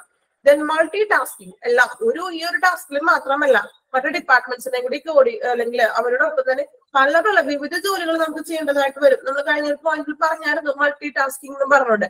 അതായത് ഇവിടെ ഇന്ന് കമ്പ്യൂട്ടറിൽ ചെയ്തത് മാത്രമല്ല അതുമായിട്ട് റിലേറ്റഡ് ആയിട്ടുള്ള പല വിധത്തിലുള്ള ജോലികൾ നമ്മൾ ചെയ്യേണ്ടതായിട്ട് വരും. ദെൻ ഓർഗനൈസേഷൻ എന്ന് വെച്ചാൽ ഒരു സംഘാടനം, എല്ലാവരെയും കൂടി ഒന്ന് യോജിപ്പിച്ച് സംഘടിപ്പിക്കുക, അല്ലെ ഒരു സംഘാടനം പോലെ. അതായത് ഒത്തൊരുമിച്ച് പ്രവർത്തിക്കാനുള്ളൊരു കഴിവ് നമുക്ക് വേണം. നമ്മളെപ്പോഴും ഒറ്റയ്ക്ക് ഇങ്ങനെ ഇരിക്കുന്നത്, ഞാൻ ആരോടും ഇടപെടുന്നില്ല, ഞാൻ എന്റെ കാര്യങ്ങൾ മാത്രം നോക്കിയിരിക്കുന്നു, അങ്ങനെ ചെയ്താൽ ശരിയാവില്ലല്ലോ. അപ്പൊ എന്ത് ചെയ്യാൻ, മറ്റുള്ളവരോട് കൂടി ഒന്ന് ഓർഗനൈസേഷൻ ചെയ്ത് നമുക്ക് മറ്റുള്ളവരോട് കൂടി നമ്മുടെ ജോലിയിൽ അവരൊക്കെ എന്തെങ്കിലും ഹെൽപ്പ് ആണെങ്കിൽ അത് നമ്മളുടെ കൂടെയുള്ള സ്റ്റാഫിനോട് കൊളീഗ്സിനോടൊക്കെ ഒന്ന് ചോദിക്കാം, അങ്ങനെയുള്ള കാര്യങ്ങളൊക്കെ ചെയ്യാം. ദെൻ ഷെഡ്യൂളിങ്, ഓരോ കാര്യങ്ങളും ഷെഡ്യൂൾ ചെയ്യാനുള്ള ഒരു കഴിവ് വേണ്ടേ? അപ്പോയിന്റ്മെന്റ് എടുത്തു, ഇന്ന ഡോക്ടറെ പോയി കണ്ടു, ഇന്ന പേഷ്യൻസ്, അപ്പോയിന്റ്മെന്റ്സ് കാര്യങ്ങളൊക്കെ റെഡി ആക്കണം. അപ്പൊ ഷെഡ്യൂൾ ചെയ്യാനുള്ള ഒരു കഴിവ് കൂടി നമുക്ക് വേണം. ഇത്രയുമാണ് ഒരു സ്കിൽസ് വേണ്ടത്. ഒരു ഫ്രണ്ട് ഓഫീസ് ഡിപ്പാർട്ട്മെന്റിൽ ഇരിക്കേണ്ട ഒരു സ്റ്റാഫിന് വേണ്ട സ്കിൽസ്. നിങ്ങളിൽ എല്ലാവർക്കും ഈ ഒരു സ്കിൽസ് ഒക്കെ ഉണ്ടാവുമെന്ന് ഞാൻ വിചാരിക്കുന്നു. ഇനി ഇല്ല എങ്കിൽ എന്ത് ചെയ്യുക, അതൊക്കെ ഒന്ന് വളർത്തിയെടുക്കാൻ ശ്രമിക്കണം കേട്ടോ. കാരണം ഈ ഒരു കോഴ്സ് ഒക്കെ കഴിഞ്ഞ് ഇന്റർവ്യൂ ഒക്കെ കഴിഞ്ഞ് നമുക്ക് ജോലിക്കൊക്കെ കയറേണ്ടതാണ് എല്ലാവരും, അല്ലെ? സോ ഇങ്ങനെയുള്ള കഴിവൊക്കെ നിങ്ങളിൽ ഉണ്ടാക്കിയെടുക്കുക. ഓക്കെ, ദെൻ ഇനി ഓരോ സ്കിൽസും എടുത്തെടുത്ത് പറയാൻ കേട്ടോ, എന്തൊക്കെയാണെന്നുള്ളത് ജസ്റ്റ് ഒന്ന് പറയുന്നുള്ളൂ. ഇത് എളുപ്പമാണ്, വലിയ ബുദ്ധിമുട്ടില്ല, നമുക്കറിയാവുന്ന പോയിന്റ്സ് ഒക്കെയാണ് കേട്ടോ. Communication skills. എങ്ങനെയാണ് കമ്മ്യൂണിക്കേഷൻ സ്കിൽസ് വേണ്ടത്? നമ്മൾ സംസാരത്തില് ഞാൻ പറഞ്ഞില്ലേ, നമ്മുടെ സംസാരം തന്നെ നമുക്കൊരു വ്യക്തിത്വത്തെ പേഴ്സണാലിറ്റിനെ അറിയാൻ പറ്റുന്ന പറയുന്നത്, അല്ലേ? ഒരാളുടെ സംസാരത്തിലൂടെ അയാളുടെ ഒരു വ്യക്തിത്വത്തെ നമുക്ക് തിരിച്ചറിയാൻ സാധിക്കും, അല്ലെ? ഇപ്പൊ നല്ലൊരു പേഴ്സൺ ആണെങ്കിൽ നമുക്ക് ആളുടെ സംസാരത്തിൽ തന്നെ നമുക്ക് ചില ഒരു വ്യക്തികളുടെ സംസാരം ഭയങ്കര പോസിറ്റീവ്നെസ് ഉള്ളതാണ്, അല്ലെ? ആണോ? നിങ്ങൾക്ക് തോന്നിയിട്ടുണ്ടോ? അങ്ങനെ തോന്നിയിട്ടുണ്ടോ? ഓക്കെ, അല്ലെ? നമ്മുടെ ലൈഫിൽ കണ്ടുകൊണ്ടിരുന്ന പല പേഴ്സൺസ് ഉണ്ടാവും. പക്ഷെ എല്ലാവരിലും നമുക്കത് തോന്നാറില്ല. പക്ഷെ ചിലവരോട് നമ്മൾ സംസാരിക്കുമ്പോൾ അല്ലെങ്കിൽ നമ്മളോട് സംസാരിക്കുമ്പോൾ നമുക്ക് വല്ലാത്തൊരു പോസിറ്റീവ് എനർജി ഫീൽ ചെയ്യാറുണ്ട്, അല്ലെ? അതുപോലെ ചിലവർ നമുക്ക് നെഗറ്റീവ് ഫീൽ ആയിരിക്കും ഫീൽ ചെയ്യുന്നത്. എല്ലാവരും ഒരു നെഗറ്റീവ്നെസ് കാണുന്നവരുണ്ട്. അവരുടെ സംസാരത്തിലും എന്താണ് ആ ഒരു നെഗറ്റീവ് ഫീൽ ചെയ്യാറുണ്ട്. സോ അങ്ങനെ പോസിറ്റീവ് ആയിട്ട് ശരിക്കും ഫീൽ ചെയ്യണം. അതാണ് നമ്മളുടെ ഒരു വ്യക്തിത്വത്തെ നമുക്ക് തന്നെ മനസ്സിലാക്കാൻ സാധിക്കും. നമ്മളോട് ഒരാൾ വർത്താനം പറയാണ്, അല്ലെ? അല്ലെങ്കിൽ നമ്മളോട് എന്തെങ്കിലും സംസാരിക്കുകയാണ്. അപ്പൊ നിങ്ങൾക്ക് അങ്ങനെ പേഴ്സണൽ ആയിട്ട് ഓരോരുത്തർക്കും ഉണ്ടാവും അങ്ങനെയുള്ള ഒരു വ്യക്തിത്വം, അല്ലെ? അങ്ങനെ നമ്മുടെ ജീവിതത്തിൽ ഒരാൾ അങ്ങനെ നമുക്ക് തോന്നിയിട്ടുണ്ടാകാം, ഒരാളെങ്കിലും ഉണ്ടാവും അങ്ങനെ, ഇല്ലേ? ആരെങ്കിലും നിങ്ങൾക്ക് അങ്ങനെ തോന്നിയിട്ടുള്ള വ്യക്തിത്വങ്ങൾ ഉണ്ടാവില്ലേ? ഉണ്ടോ? ഓക്കെ, ഉണ്ട്, അല്ലെ? ഓക്കെ, അതായത് നമുക്ക് അവര് ചിലപ്പോ അവര് സംസാരിക്കുമ്പോൾ ഭയങ്കര ഒരു പോസിറ്റീവ് ഫീൽ തോന്നും, അല്ലെ? ഓക്കെ, ദെൻ അപ്പോ എങ്ങനെയാണ് കമ്മ്യൂണിക്കേഷൻ സ്കിൽസിന് വരേണ്ടതെന്ന് നോക്കാം. able to listen effectively and express oneself in a clear articular manner. എന്താണ് അവിടെ പറയുന്നത്? എബിലിറ്റി ടു ലിസൺ, അങ്ങനെ തന്നെ ഫലപ്രദമായിട്ട് കേൾക്കണം. ഒരു വ്യക്തി നമ്മളോട് എന്തെങ്കിലും പറയുമ്പോൾ കേൾക്കുക, അല്ലാണ്ട് ഇങ്ങോട്ട് പറയണതിന് മുമ്പ് തന്നെ പെട്ടെന്ന് ചാടിക്കളിച്ച് തിരിച്ച് സംസാരിക്കുകയല്ല വേണ്ടത്. പ്രോപ്പർ ആയിട്ട് തന്നെ കേൾക്കുക, എഫക്റ്റീവ് ആയിട്ട് തന്നെ എന്ത് ചെയ്യുക, അവര് പറയുന്നതൊന്ന് കേൾക്കുക. ദെൻ ക്ലിയർ ആയിട്ട് വ്യക്തമായ രീതിയിൽ എന്ത് ചെയ്യണം, സ്വയം പ്രകടിപ്പിക്കാനും കഴിയണം. അതായത് വ്യക്തമായി ആർട്ടിക്കുലർ എന്ന് വെച്ചാൽ പ്രകടിപ്പിക്കുക എന്നുള്ളൊരു മീനിങ് ആണ്. സ്വയം പ്രകടിപ്പിക്കുക എന്ന് വെച്ചാൽ എന്താണ്, നമ്മൾ അതൊന്ന് തിരിച്ചറിഞ്ഞിട്ട് എന്താണോ അവര് നമ്മളോട് പറയാൻ ഉദ്ദേശിക്കുന്നത് അതൊന്ന് കേൾക്കുക. കേട്ടതിന് ശേഷം വേണം അതിനായിട്ട് കൃത്യമായിട്ടുള്ള രീതിയിൽ വ്യക്തമായിട്ട് ക്ലിയർ ആയിട്ട് തന്നെ സ്വയം നമ്മൾ പ്രകടിപ്പിക്കണം. എന്താണോ നമുക്കുള്ള മറുപടി പറഞ്ഞു കൊടുക്കുക. Then information collection and management.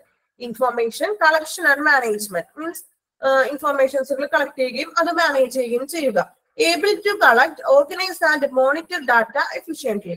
നമ്മൾ ഡാറ്റയൊക്കെ കളക്ട് ചെയ്യുകയും അതൊന്ന് ഓർഗനൈസ് ചെയ്യുകയും ദെൻ മോണിറ്റർ ഡാറ്റ, നമ്മൾ ഡാറ്റയൊക്കെ മോണിറ്റർ ചെയ്യുക, അതായത് കമ്പ്യൂട്ടറൈസ്ഡ് ആക്കുക, മോണിറ്ററൈസിങ് ചെയ്യുകയും അതൊക്കെ ഇഫക്റ്റീവിലായിട്ട് നമ്മൾ കറക്റ്റ് ആയിട്ട് തന്നെ പ്രോപ്പർ ആയിട്ട് തന്നെ എന്ത് ചെയ്യണം, ഡാറ്റ കളക്ട് ചെയ്യുകയും അത് ഓർഗനൈസ് ചെയ്യുകയും ദെൻ അത് എന്ത് ചെയ്യാം, ഒന്ന് മോണിറ്റർ ചെയ്യുക. നമുക്കറിയാലോ മെയിനായിട്ട് സിസ്റ്റത്തിന്റെ ഒരു വർക്ക് ആയിരിക്കുമല്ലോ അവർക്ക് കൂടുതൽ. അപ്പൊ ഡാറ്റകൾ കളക്ട് ചെയ്യുകയും അത് മോണിറ്റർ ചെയ്യുകയും ഓർഗനൈസ് ചെയ്യുകയും ഒക്കെ ചെയ്യുക. Okay, then planning and organising. Plan ചെയ്യണം, ഒരു ആസൂത്രണം വേണം എല്ലാത്തിനും, അല്ലെ? ഒരു പ്ലാനിങ്ങും വേണം, അതിന്റെ ഒരു ഓർഗനൈസും ചെയ്യണം. പ്ലാനിങ് ഉദ്ദേശിക്കുന്ന ആസൂത്രണം ചെയ്തത് എങ്ങനെയാണോ അതുപോലെ തന്നെ നടത്തുകയും വേണം കാര്യങ്ങൾ, അല്ലെ? നോക്കാം. ഏബിൾ ടു മൾട്ടി ടാസ്ക് ചെയ്യാൻ ഏബിൾ ആയിരിക്കണം, അല്ലെ? ഒരു ടാസ്ക് മാത്രമല്ല, ചിലപ്പോൾ ഈ ഫ്രണ്ട് ഓഫീസിന് പല ടാസ്കുകളും വന്നേക്കും. അപ്പൊ അതെല്ലാം എന്ത് ചെയ്യാൻ നമ്മൾ ചെയ്യണം, ഇനി prioritise and schedule task and activities. Prioritise means എന്താണ്? നമ്മളൊരു ചുമതല കൊടുക്കാന്നൊക്കെ പറയില്ലേ, മുൻതൂക്കം കൊടുക്കാന്ന് പറയും. ഇപ്പൊ മൾട്ടി ടാസ്കുകൾ അങ്ങനെ ആസൂത്രണം ചെയ്യാനും ചുമതലകളും പ്രവർത്തനങ്ങളും ഈ മുൻഗണന നൽകിക്കൊണ്ടും ഷെഡ്യൂൾ ചെയ്യുകയും ചെയ്യണം. മുൻഗണന ഇപ്പൊ ചില കാര്യങ്ങൾക്ക് മുൻഗണന കൊടുക്കേണ്ടതായിട്ട് വരും. അങ്ങനെ കൊടുക്കേണ്ടവർക്ക് പ്രയോറിറ്റൈസ് ചെയ്തിട്ട് അത് ഷെഡ്യൂൾ ചെയ്യുകയും മറ്റു പ്രവർത്തനങ്ങളൊക്കെ നടത്തിക്കൊണ്ടുപോവുകയും ചെയ്യണം. Then attention to detail. Attention to detail എന്താണ് ഇവിടെ പറയുന്നത്? Able to produce accurate and high quality work through concern for all areas involved. എല്ലാ ഏരിയാസിലും ഇത് ഇൻവോൾവ്ഡ് ആയിരിക്കണം എന്ന് നമ്മൾ പറഞ്ഞു അല്ലെ? അപ്പോ എന്താ ഇവിടെ പറയുന്നത്? Able to produce accurate and high quality of work through concern for all areas involved. അതായത് ഉൾപ്പെട്ടിരിക്കുന്ന എല്ലാ മേഖലകളിലും, ഇൻവോൾവ്ഡ് ആയിട്ടിരിക്കുന്ന എല്ലാ മേഖലകളിലും ശ്രദ്ധ ചെലുത്തി കൃത്യവും അല്ലെങ്കിൽ ഹൈ ക്വാളിറ്റി ഉയർന്ന നിലവാരത്തിലുള്ളതുമായിട്ടുള്ള ജോലികൾ നിർമ്മിക്കാനായിട്ട് അവർക്ക് കഴിയണം എന്നാണ് പറയുന്നത്. ഏതെല്ലാം മേഖലയിൽ അവർ ഏർപ്പെടുന്നോ ആ മേഖലയിലെല്ലാം ഹൈ ക്വാളിറ്റിയിൽ നല്ല നിലവാരത്തിലുള്ള അവരുടെ ഒരു പ്രകടനം കാഴ്ചവെക്കാനായിട്ട് സാധിക്കണം. Then customer service skill. ഇനി കസ്റ്റമർ സർവീസ് സ്കിൽ എങ്ങനെയാണ്? കസ്റ്റമർ സർവീസ് സ്കിൽസ് നോക്കാം കേട്ടോ. Able to develop good customer relationship focusing on achieving customer satisfaction. കസ്റ്റമറോട് ഒരു ഗുഡ് ആയിട്ടുള്ള നല്ല രീതിയിലുള്ള ഒരു റിലേഷൻഷിപ്പ് ഡെവലപ്പ് ചെയ്യണം, വികസിപ്പിച്ചെടുക്കണം അല്ലെ? Then focusing on achieving customer satisfaction. Achieve ചെയ്യുക എന്ന് പറഞ്ഞാൽ എന്താണ്? നേടുക. അതായത് കസ്റ്റമറിന്റെ ഒരു സംതൃപ്തി നമ്മൾ നേടിയെടുക്കണം. അതിലൂടെ അവരോട് നല്ല രീതിയിലൊരു റിലേഷൻ വെച്ച് അവരോട് പെരുമാറിക്കൊണ്ട് എന്ത് ചെയ്യുക? അവരുടെ ഒരു സാറ്റിസ്ഫാക്ഷൻ ആണ് നമ്മൾ നേടിയെടുക്കേണ്ടത്. Then adaptability. അഡാപ്റ്റബിലിറ്റി മീൻസ് എന്താണ്? അഡാപ്റ്റബിലിറ്റി എന്ന് പറഞ്ഞാല് കേട്ടിട്ടുണ്ട്? അഡാപ്റ്റബിലിറ്റി അതുമായി പൊരുത്തപ്പെട്ടു പോകും. അതുമായിട്ട് നമ്മൾ പൊരുത്തപ്പെടാം. നമുക്ക് പറ്റാത്ത സാഹചര്യങ്ങളൊക്കെ ആണെങ്കിൽ പോലും എന്ത് ചെയ്യുക? പൊരുത്തപ്പെടുക എന്നൊക്കെ പറയും അല്ലെ? അപ്പോ able to adjust approach to meet changing demands and situations that includes in dealing with the diverse people. Diverse people എന്ന് പറഞ്ഞാൽ എന്താണ്? പലതരത്തിലുള്ള വ്യത്യസ്ത സ്വഭാവങ്ങളുള്ള പീപ്പിൾ ഉണ്ടാവും. എല്ലാവർക്കും ഒരേ സ്വഭാവം ഒന്നും ആയിരിക്കില്ല. അപ്പോ വ്യത്യസ്തമായിട്ടുള്ള പീപ്പിൾസിന്, വ്യത്യസ്തമായ ആളുകളുമായിട്ട് നമ്മൾ ഇടപെടേണ്ടതായിട്ട് വരും. അങ്ങനെ ഇടപെടുന്ന സാഹചര്യങ്ങളിൽ എന്ത് ചെയ്യണം? ഈ മാറിക്കൊണ്ടിരിക്കുന്ന ആവശ്യങ്ങൾ, ഡിമാൻഡ്സ് ഇങ്ങനെ മാറിക്കൊണ്ടിരിക്കണല്ലോ. ഓരോരുത്തരുടെ ഡിമാൻഡ് ആയിരിക്കില്ലല്ലോ മറ്റൊരാൾ പറയുന്നത്. അങ്ങനെ മാറിക്കൊണ്ടിരിക്കുന്ന ആവശ്യങ്ങൾ നിറവേറ്റുന്നതിനായിട്ടുള്ള ഒരു സമീപനം, അവരോടുള്ളൊരു നമ്മളും കുറച്ചൊക്കെ അഡ്ജസ്റ്റ് ചെയ്തിട്ട് അവരുടെ ആവശ്യങ്ങൾക്ക് അനുസരിച്ചിട്ട് ആ ഒരു സിറ്റുവേഷനിലേക്ക് ഒന്ന് ഡീൽ ചെയ്യാനായിട്ട് നമുക്ക് കഴിയണം. അതാണ് അഡാപ്റ്റബിലിറ്റി എന്ന് ഉദ്ദേശിക്കുന്നത്. ഓക്കെ. Then confidentiality. എന്താണ്? രഹസ്യ അല്ലെങ്കിൽ നമ്മൾ നേരത്തെ പറഞ്ഞ ഒരു രഹസ്യ സ്വഭാവം അല്ലെങ്കിൽ മൂടി വെക്കുന്ന ഒരു ഇത് നോക്കാം. Able to maintain confidentiality and adhere to ethical standards. അതായത് രഹസ്യ സ്വഭാവം എന്ന് വെച്ചാൽ ഇപ്പൊ ചില കാര്യങ്ങളൊക്കെ അല്ലെങ്കിൽ ലീക്ക് ചെയ്യാത്തൊരവസ്ഥ, അങ്ങനെ ലീക്ക് ചെയ്യാണ്ട് കൊണ്ടുപോകാതിരിക്കുക, അങ്ങനെയൊക്കെ ഉണ്ട്. കുറച്ച് നമ്മൾ നേരത്തെ പറഞ്ഞില്ല ഒരു പ്രൊട്ടക്ഷൻ എന്നുള്ളത്. അപ്പൊ അങ്ങനെയുള്ള കാര്യങ്ങൾ ലീക്ക് ചെയ്യാണ്ടിരിക്കുകയും അതൊക്കെ എന്ത് ചെയ്യുക? മെയിൻറ്റെയിൻ ചെയ്യണം. അപ്പൊ രഹസ്യ സ്വഭാവം നിലനിർത്തുകയും അതോടൊപ്പം തന്നെ എത്തിക്കൽ സ്റ്റാൻഡേർഡ്സ്, ഒരു ധാർമ്മിക അധീർ ടു എന്ന് വെച്ചിട്ടുണ്ടെങ്കിൽ എനിക്ക് തോന്നുന്നു ഈ ധാർമ്മിക സ്വഭാവം തന്നെയാണ് കേട്ടോ മീനിങ് വരുന്നത്. നിങ്ങളൊന്ന് ഗൂഗിൾ ചെയ്തൊന്ന് നോക്കണേ. അധീർ ടു എത്തിക്കൽ സ്റ്റാൻഡേർഡ്, അതായത് ഒരു ധാർമ്മികമായിട്ടുള്ള ഒരു മനോഭാവം, നല്ലൊരു സംസ്കാരത്തോട് കൂടിയിട്ടുള്ള ഒരു മനോഭാവം എന്ത് ചെയ്യുക?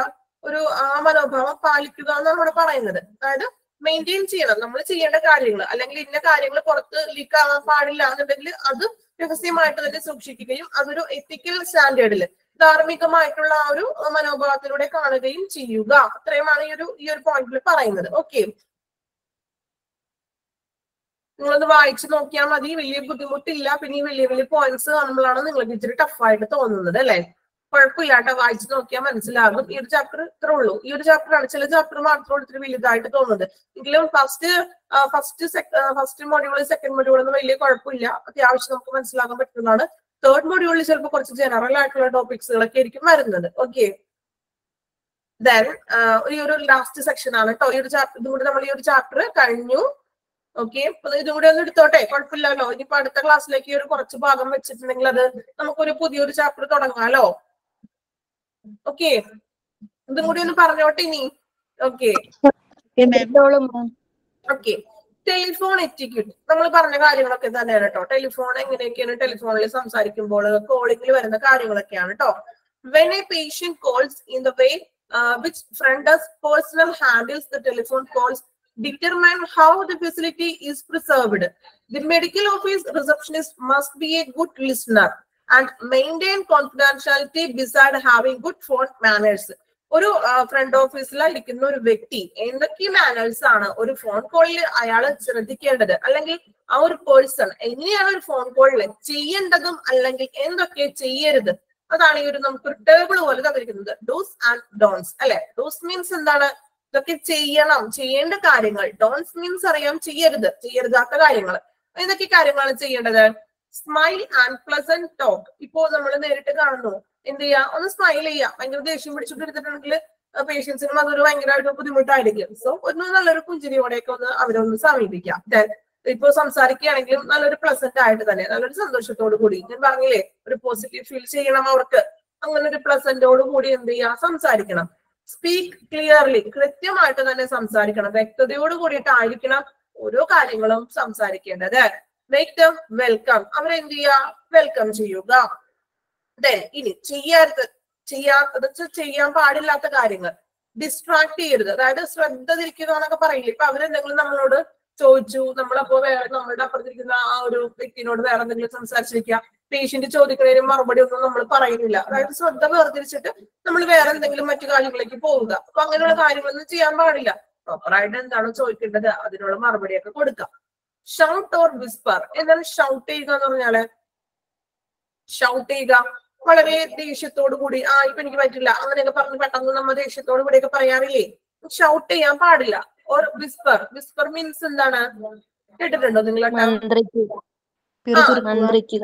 അതായത് ഒരു ക്ലിയർ ഇല്ലാണ്ട് നമ്മള് ചെവിയിൽ സ്വകാര്യം പറയാന്നൊക്കെ പറയില്ലേ? ചില കാര്യങ്ങൾ നമ്മൾ അങ്ങനെ കോമൺ ആയിട്ട് പറയാറില്ലേ? ഇതെന്താ ഞങ്ങൾക്ക് പറഞ്ഞത് ക്ലിയർ ആയില്ലല്ലോ, സ്വകാര്യം പറയണമെന്നൊക്കെ ചോദിക്കും അല്ലെ? അപ്പൊ അങ്ങനെ ചെവിയിൽ മന്ത്രിക്കുക, ചെറിയ സ്വരത്തിലൊക്കെ പറഞ്ഞിട്ട് കാര്യമുണ്ടോ? ഒരു ഫോൺ കോൾ ആയാലും പയ്യെ അല്ലെങ്കിൽ സ്വകാര്യത്തിൽ പറഞ്ഞ പോലെ സംസാരിക്കാൻ പാടില്ല. ഷൗട്ട് ചെയ്യാനും പാടില്ല. പറയുന്ന കാര്യങ്ങൾ എന്ത് ചെയ്യുക? ക്ലിയർ ആയിട്ട് തന്നെ സംസാരിക്കുക. ഓക്കെ.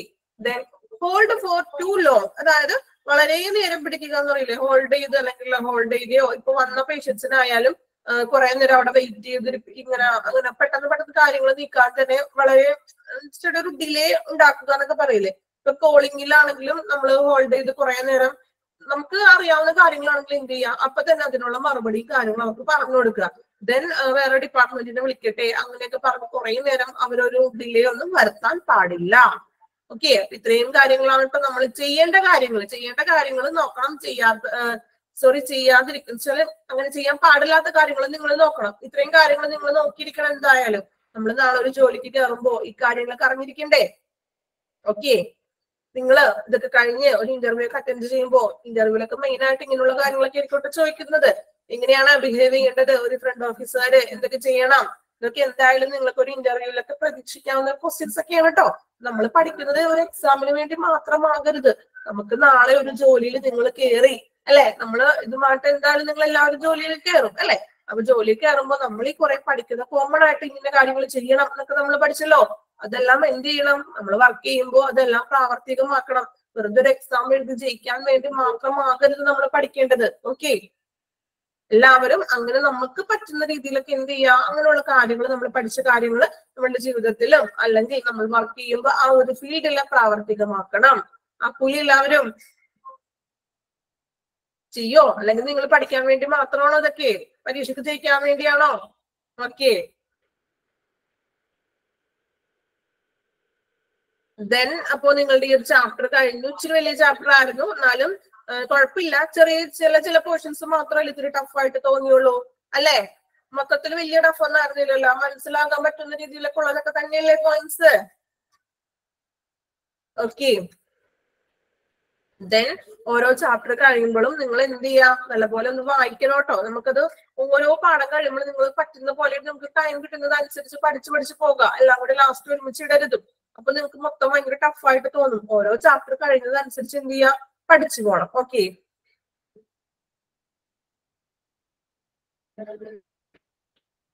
കമന്റ് ഇട്ടിട്ടുണ്ട്. എന്താ ചോദിച്ചത് എനിക്ക് ക്ലിയർ ആയില്ല കേട്ടോ.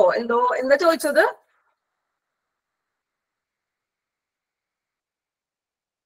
ഓക്കെ. ദെൻ ഇപ്പൊ വേറെ നിങ്ങൾക്ക് ഇൻട്രൊഡക്ഷൻ ക്ലാസ്സിൽ അത്യാവശ്യം എല്ലാ കാര്യങ്ങളും മിസ് പറഞ്ഞു തന്നിട്ടുണ്ടെന്ന് എനിക്ക് തോന്നുന്നു. എക്സാം എങ്ങനെയായിരിക്കും, എക്സാമിന്റെ ഡീറ്റെയിൽസ് ഒക്കെ പറഞ്ഞു തന്നിട്ടുണ്ടല്ലോ. ഓക്കെ, ദെൻ അപ്പോ നെക്സ്റ്റ് ക്ലാസ്സിൽ കാണാം. നെക്സ്റ്റ് ക്ലാസ്സിൽ പുതിയൊരു ചാപ്റ്റർ ആയിരിക്കും എടുക്കുന്നത്. ഓക്കെ, ചാപ്റ്റർ ഡിസൈൻ ചെയ്തിട്ടില്ല, നോക്കിയിട്ടില്ല. എനിക്ക് തോന്നുന്നു maybe transfer of patient ആയിരിക്കും. നിങ്ങൾക്ക് ട്രാൻസ്ഫർ ഓഫ് പേഷ്യൻസ് എടുത്തിട്ടുണ്ടോ? ആ ചാപ്റ്റർ എടുത്തിട്ടില്ലല്ലോ.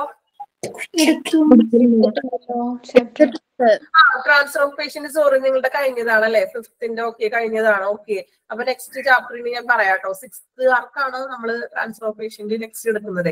നമുക്ക് ബാച്ച് അങ്ങനെ നിങ്ങളുടെ ഒരുവിധം നമ്മൾ എത്ര ചാപ്റ്റർ ഇപ്പൊ കഴിഞ്ഞായിരുന്നു? എന്റെ ചാപ്റ്ററുകള് ICU കഴിഞ്ഞില്ലേ നമ്മളുടെ? ICU എടുത്തായിരുന്നു. ദെൻ ട്രാൻസ്ഫർ ഓഫ് പേഷ്യന്റ് ആണല്ലോ എടുത്തത്.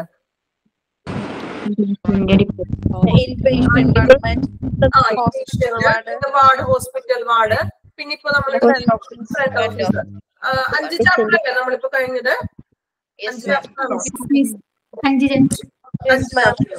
ഓക്കെ ഓക്കെ, നെക്സ്റ്റ് ചാപ്റ്റർ ഇനി പറയാട്ടോ. ഞാനിപ്പോ നിങ്ങൾ 6th ആർക്കാണെങ്കിൽ ഇപ്പൊ ട്രാൻസ്ഫർ ഓഫ് പേഷ്യന്റ് വരുന്നത്. ഓക്കെ, നമുക്ക് എല്ലാ ബാച്ചും കൂടി ആവുമ്പോഴേ ഓക്കെ ഇൻഫോം ചെയ്യാട്ടോ. പറ്റുവാണെങ്കിൽ ഗ്രൂപ്പിലോ എന്തെങ്കിലും ഒന്ന് ഇൻഫോം ചെയ്യാം ഏത് ചാപ്റ്റർ ആണെന്ന്. ഓക്കെ,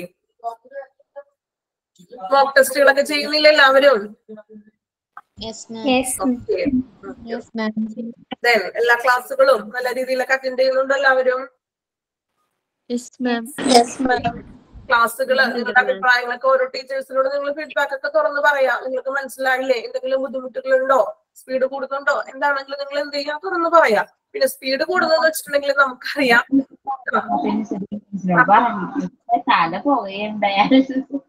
എന്താ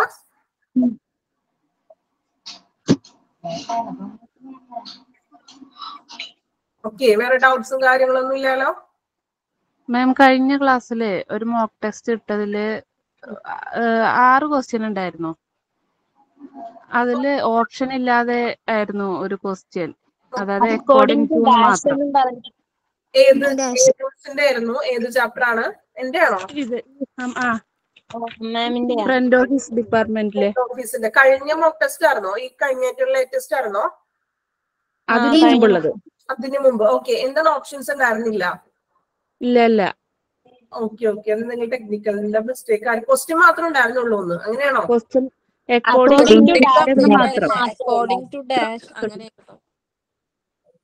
എന്താ ഒരാളൊന്ന് ക്ലിയർ ആയിട്ടൊന്ന് പറയാമോ? എനിക്ക് ക്ലിയർ ആണില്ല പറഞ്ഞിട്ട്. നിങ്ങൾ എല്ലാവരും ഒന്ന് പറയട്ടെ, ഒരാളൊന്ന് പറയൂ. അക്കോർഡിംഗ് ടു ഡാഷ് എന്ന് മാത്രമേ ഉണ്ടായിരുന്നുള്ളൂ.